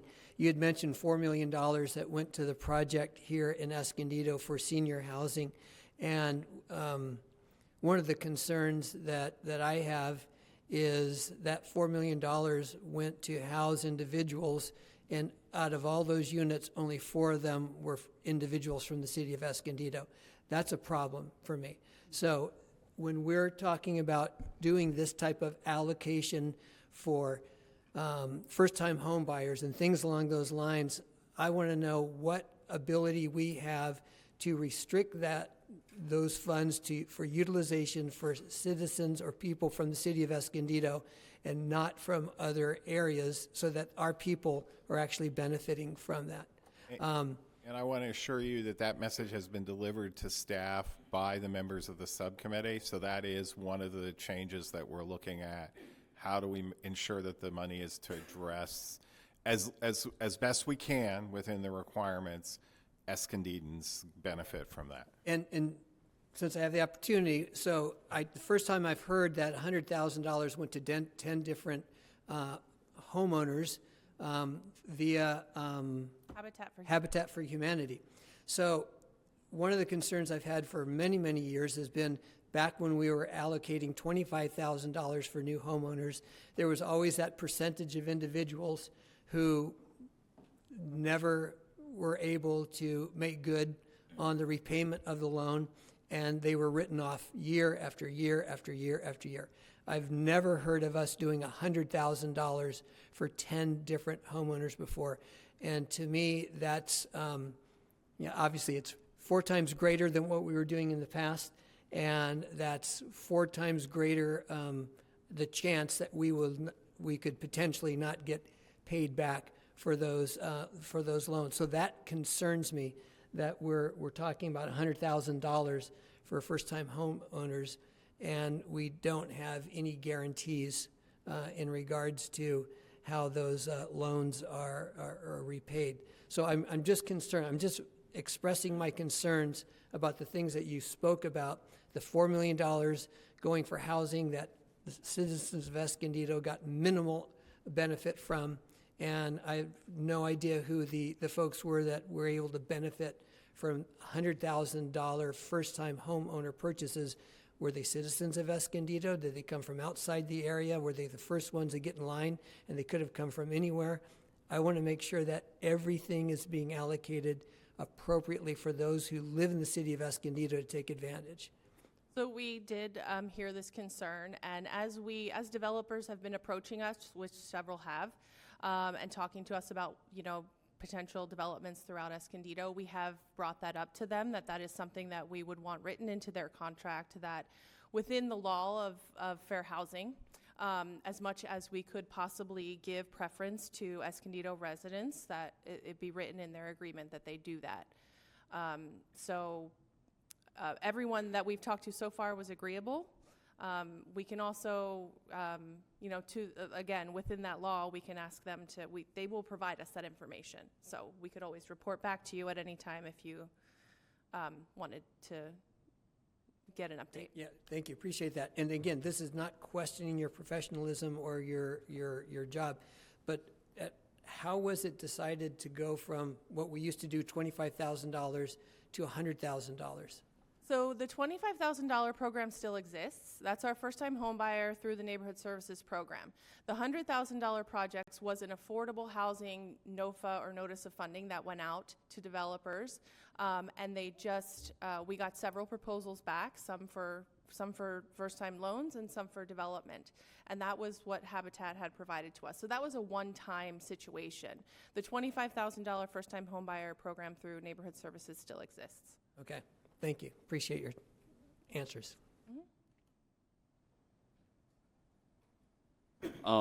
Thank you so much for this. This is, I mean, it's tremendous work. You could tell how meticulous you were about this. I mean, you're pulling on our heartstrings. I know all of us. This is where we want to help people as much as possible. Homeless. As a teacher, I know kids that go hungry, unfortunately, and as a new father of a 1-year-old, I know how important childcare is. So I think you're just really hitting the points that are really important to people in Escondido. Giving people the opportunity to be first-time home buyers, I think, is something that I've spoken to at length, and I think it's really important. So I just want to say thank you for your work, and it's really admirable. Thank you.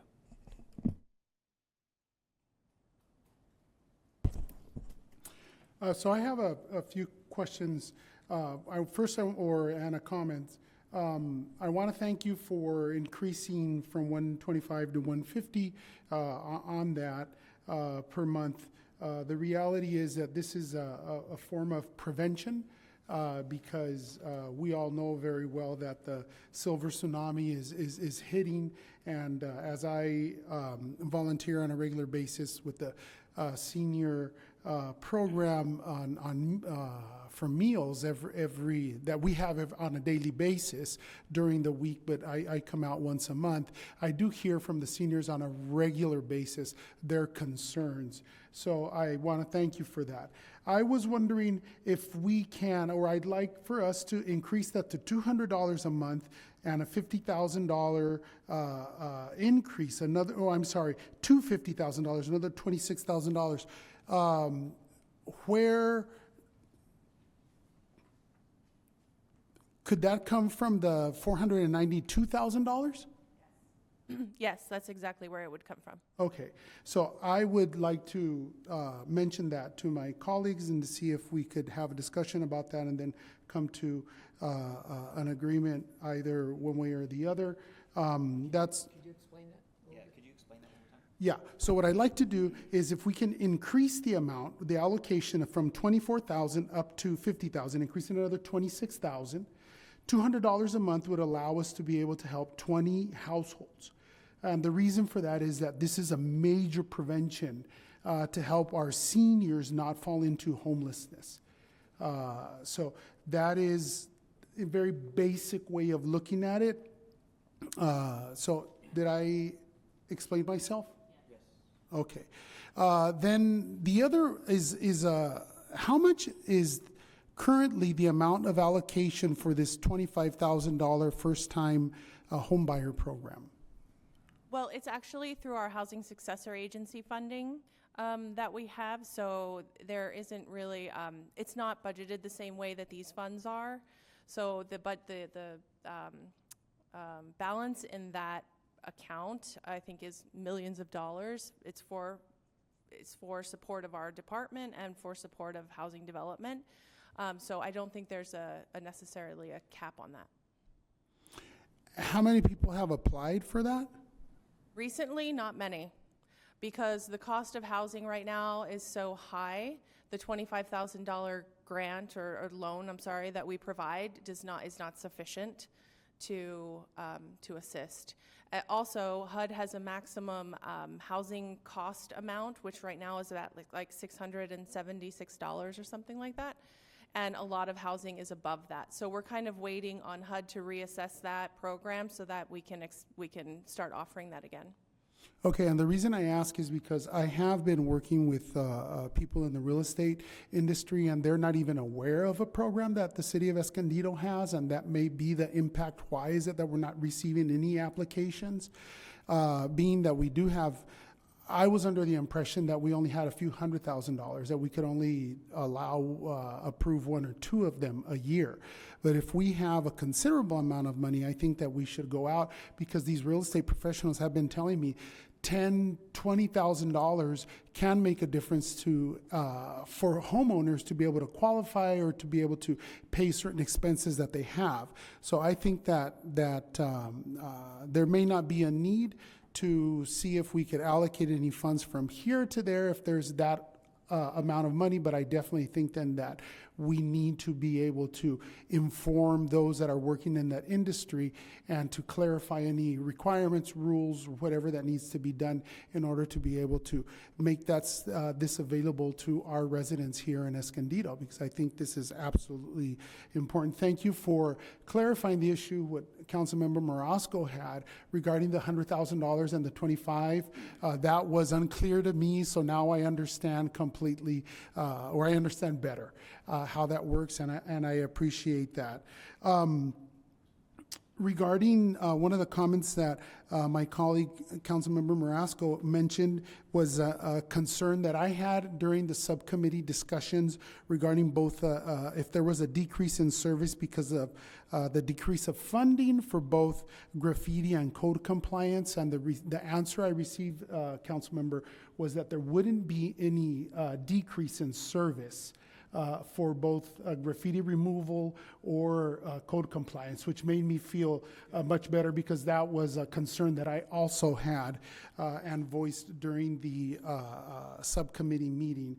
So knowing now, getting clarity with amounts of funds available in the $25,000 first-time home buyers program, and making this request, if anybody else has any other questions regarding the increase of $26,000 to make it $50,000 and an increase to $200 a month to help our seniors here in Escondido avoid losing their homes.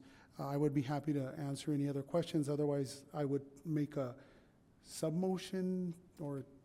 How about we do this? I'll make a motion to approve resolution number 2024-110 with the direction to work with the applicant, Alabaster Jar Project, on alternative funding sources, and feel free to offer any amendment. And what I just mentioned. Is that clear enough, not having to go through the whole language again? Not a problem. I have it. Okay, beautiful. Thank you. I'll accept that amendment. Would you like to second it? Perfect. And Councilmember? Okay. Thank you for the presentation. A question on, so I find it very easy to understand, and thank you for the presentation that you gave also explains, why they're not being recommended for funding. So I appreciate that. Question on, I know some of these are repeat requests from last year. Any update on the Project Next San Diego Promise program? I know that was a new one that was recommended for funding last year. What's the status on that? Has that been implemented? Has that been successful? Just some context would be great, since they're applying for a second time for funds. Sure. So unfortunately, last year that project never happened. The group worked with the school board and did not come to an agreement on an MOU. Okay. So they have since worked with the school board. They do have an MOU in place, and so this year will actually be the first year of implementing that program. Okay. So did they receive funding last year or not? Because they didn't do that. Our grants are reimbursement grants, so you only receive funding after you spend the money. So the answer is no. Got it. Yeah. Okay, that makes sense. So it's just taking them a little bit longer to get set up. And then the interfaith community services, the preventing homelessness for City of Escondido seniors, is that going to be similar to like a rental, or it's going to be like kind of expenses and all that, but they'll administer that and they have their processes for applicants and all that, right? Yes. Okay. And then Voices for Children is new? Or did we do it last year? Have they applied before, Dulce? They have? How has that program been going? I see their advertisements in other communities, so it must be like a popular program, because I see it advertised throughout different communities. But yeah, how's that going as far as being our applicant last year as well? So they didn't apply last year. We gave them funding the previous Okay. year. But they'll help them like a case liaison. They're in a foster home, so it'll help them how to build and be on their own eventually. Okay. So they will, with the 10,000 they're requesting, they are looking at helping 4 youth.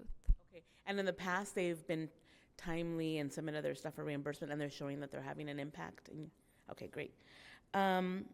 Awesome. And then Hidden Valley House, that's a new one? No? Okay. That's the name sounded different. But I think it's great on what they're doing. Let's see. Another thing I wanted to ask, and I'm happy to see the playgrounds having the rubber surfaces.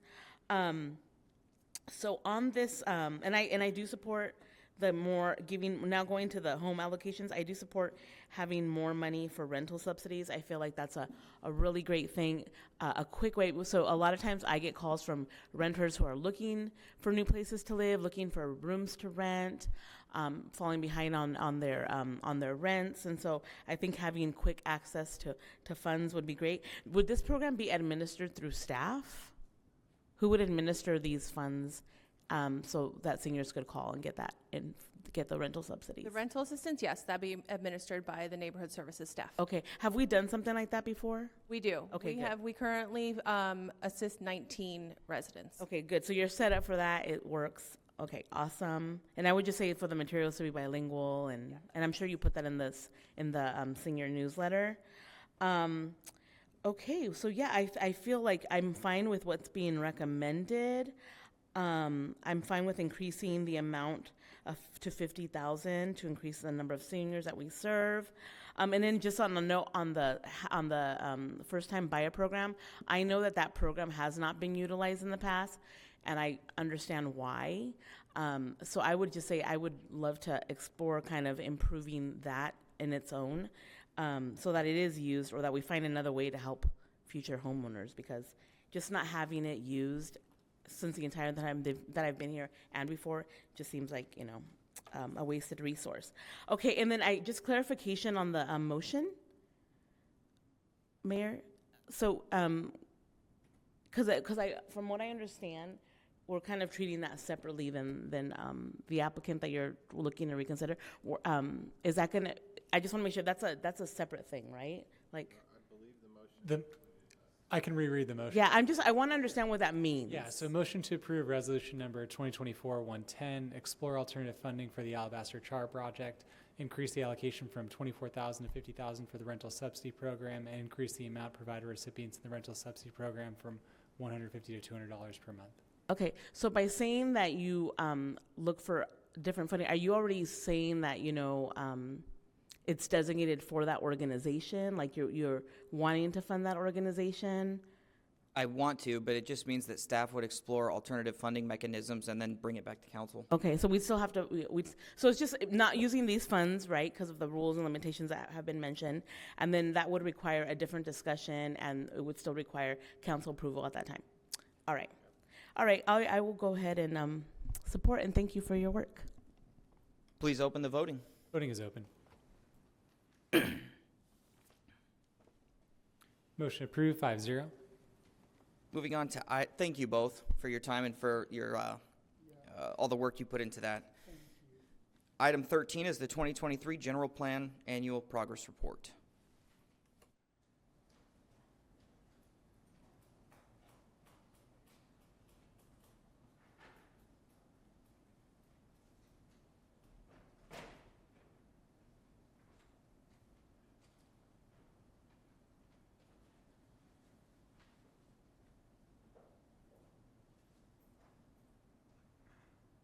Alrighty, good evening, City Council. This is me again, Priscilla Roldan, Associate Planner, Development Services Division, and I am here to provide an update on the 2023 General Plan Annual Progress Report. This report seeks to inform leadership as well as the public on some of the efforts that the city carried out throughout the year. This item is informational only, so there is no action required by you all tonight other than to just receive and file this presentation. So, California Government Code requires that cities report on the implementation of the general plan every single year. And a general plan is a city's blueprint and long-range planning document for how a city will develop and grow in the years forward. Yearly reporting, annual reporting is great to reassess implementation of general plan as well as evaluate priorities. And in 2023, the City Council received the 2022 General Plan Annual Progress Report. Today, I'm here to provide an update and give you all the General Plan Annual Progress Report for the 2023 calendar year. After tonight's presentation, the General Plan Annual Progress Report, or APR, will be available on the city's website for public use and reference. The General Plan APR covers the 10 General Plan chapters of the City of Escondido, and there are 7 required chapters by state law, and there are 3 optional unique chapters to the City of Escondido. For brevity, I will not be covering all of 10 chapters. That amounts to a 42-page document, so for the sake of time, staff have compiled these chapters and highlights into 5 different categories. That includes housing, transportation, community services, local economy, as well as conservation. And together, we will be going over each and every single one. So first on the docket is housing. In 2023, City Council adopted the updated version of the housing element, which led to its certification back in December by the California Department of Housing and Community Development, that's HCD. And in 2023, Palomar Heights was a major development that began construction, and that is the development located in Grand Avenue, 2nd, and Bear Valley. From a transportation standpoint, the city implemented 19 capital improvement projects and also kicked off the Comprehensive Active Transportation Strategy, or CATS for short. As part of the CATS project, there was outreach and education that happened throughout the year that included the development of a social pinpoint page. And as you can see on your screen, it collects some of the feedback from the city, and that's available on the website for y'all to look at. In terms of community services, the city's police department responded to a total of 94,109 calls to service, and code compliance conducted a total of 3,452 inspections. The community services department had over 600 students enroll in after-school programming, and there was a total of 16,000 participants in soccer tournaments for the 2023 calendar year. And there were a variety of community events that were held throughout the year as well.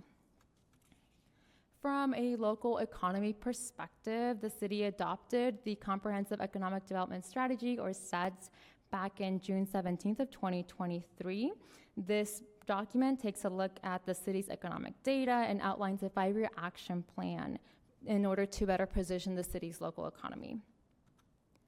As far as conservation goes, in 2023, the city completed 90% in the engineering design for a replacement of a bridge at Kit Carson Park. And with the permit approvals now in place, the city will look for funding resources in order to bring this project into fruition. And that concludes staff's presentation, and we welcome any questions or comments. Thank you very much. Any public comments on this item? None. Okay, I'll turn it over to the council for any questions or comments, if there are any. No. Go ahead.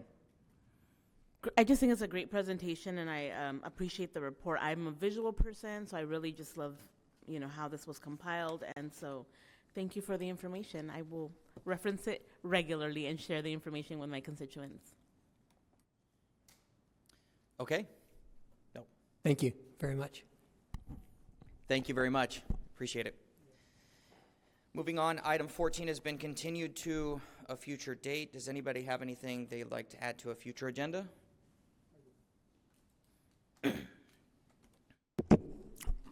I would like to add to the future agenda for our next meeting, sister and or friend cities policy. I'll second that. Thank you. Anybody else? Okay, we'll move on to council member subcommittee reports and other reports, and I'll go ahead and give you the rundown. Had the opportunity yesterday to speak at the noon Rotary Club, one of the liveliest bunch of people I've ever met. It was a great time. the day before yesterday, I went to the San Diego Rescue Mission's Symposium on Homelessness. I was there with most of the other mayors in the county, and if not, city council representatives or staff, where we discussed a more regional approach to homelessness. Monday was our LAFCO appointment. For those of you who are unaware, LAFCO has 8 commissioners. One of those is an at-large member who represents the county as a whole. We appointed his alternate position, who will serve out a term until the end, or till the beginning of next year, and then that seat will be up again. Had the opportunity to go to Tailwag Resorts, which is a dog resort, which was nicer than any human resort I'd ever been to. It was a pretty elaborate setup for dogs. Last week was also Daryl Isa's open house here in Escondido. It was great to see our city manager there, director of economic development there, and several others. I also had the opportunity to go to the Escondido Child Development Community Center, their 50th year anniversary, which was a pretty incredible experience. They honored one of the founders who used to be was mayor of Escondido back in the day. Pretty incredible organization. It was a fantastic celebration. And then, you going to talk about American Tiny Homes? Because we haven't had a meeting since I went. I was going to talk, just to mention it. Okay, yeah, so toured American Tiny Built Homes here in the city of Escondido. And the visit was twofold. Number one, to talk about policy changes in regards to the city of Escondido and allowing tiny homes in backyards or in other places. And then there was a homelessness aspect of that we will introduce to the homeless subcommittee, but I'll let you talk more about that. So that concludes my report. Deputy Mayor. All right, well, thank you. So last week we had a meeting with the Center for the Arts, and we had some clarifying, well, it was very clarifying meeting, and I think there's some aspects that we're going to be bringing back. Is that right, City Manager? I believe we will, yes, in a future date that we're scheduling right now, we'll be bringing an update to the solicitation process around the management of the facility. Okay, and that's going to talk about the financing and everything? Yes, yes. Okay, thank you so much. I appreciate that. I also had a meeting with the DBA. This was, I think, 3 weeks ago. The mayor was there. So I noticed you didn't mention it, so I mentioned it for you. Thank you. So yes, I think that was really productive as well. I was able to attend the police briefing and meeting. I thought that was really eye-opening. I definitely was speaking with a couple officers this past week. I got to attend more of those because they really provide some really great insight. Also attended the ECCD on August 1st. It was great work. I mean, the mayor said it perfectly. It was really uplifting. It was a really beautiful event. I also attended Congressman Isa's open house. It was really good because we got to meet a lot of people in the area and the region that really have similar goals to that we do, and you know, it's really good to kind of just touch base and see what it is that we could collaborate on and make sure that we're all on the same page on the biggest goals, the biggest pressing goals, or pressing issues that are happening in the area. I attended National Night Out. That was really great. I was there last night, was able to say a few words, get the crowd going, and it was a lot of fun. And on Monday, I was able to participate in the Cafecito, which is a local meet and greet. We meet up at different areas around Escondido and around the region, and I think it's really nice because we're able to talk to different businesses and promote each other and really support each other. So I think if you're interested, it's called Cafecito. Please, I'd recommend that you look into it if you're a business owner or looking to get into business. And as always, thank you to my community for the privilege of serving you. Councilmember? Thank you. It's been a while since we've had a meeting. On July 22nd, I participated in the County of San Diego's Climate Conversations. It was a second round of community engagement meeting and convenings related to the county's regional decarbonization framework. There were over 40 participants gathered for this North County session. They held different sessions throughout the county in the different supervisorial districts. This one was held at Palomar College, and the county provided updates, and we participated in a collective asset mapping exercise. For folks that want to learn more, there's an entire page dedicated to the regional decarbonization framework at the County of San Diego's website. I also recently attended the local progress conference with over 400 elected officials from all over the county. It was a great opportunity to learn about policies, including addressing inclusive economic development, housing affordability, and more. And then last week, the Deputy Mayor mentioned, we had a California Center for the Arts subcommittee meeting. They also shared about the successful 4th of July events, which were more than one day. I think it was like 4 days of celebration, and they said it was like the best attended, wonderful event, and they've been receiving really great feedback. And they're making great strides with the budget, and they really are doing some impressive things under the leadership of a little over a year now, CEO Gina Lopez. So kudos to Ms. Lopez and her team doing a great job at the Center for the Arts. Yesterday, I attended the County of San Diego's Government Domain Work Group, which I'm a part of, and we received a presentation about Families for Safe Streets in San Diego. And this is a community of families and friends who have lost loved ones due to traffic violence, and through their loss, they work to advocate for safer streets and also support families impacted by traffic violence. And then I also attended National Night Out, and I want to share a little bit more about it because it's a national event that takes place once a year on the first Tuesday, and it's a community event that helps to build relationships between neighbors and law enforcement while also bringing back a true sense of community. It also provides a great opportunity to bring police and neighbors together under positive circumstances. So I highly recommend that you attend. Again, it's once a year, and I just want to say kudos to the lead organization, Escondido Education Compact, and our police department and fire.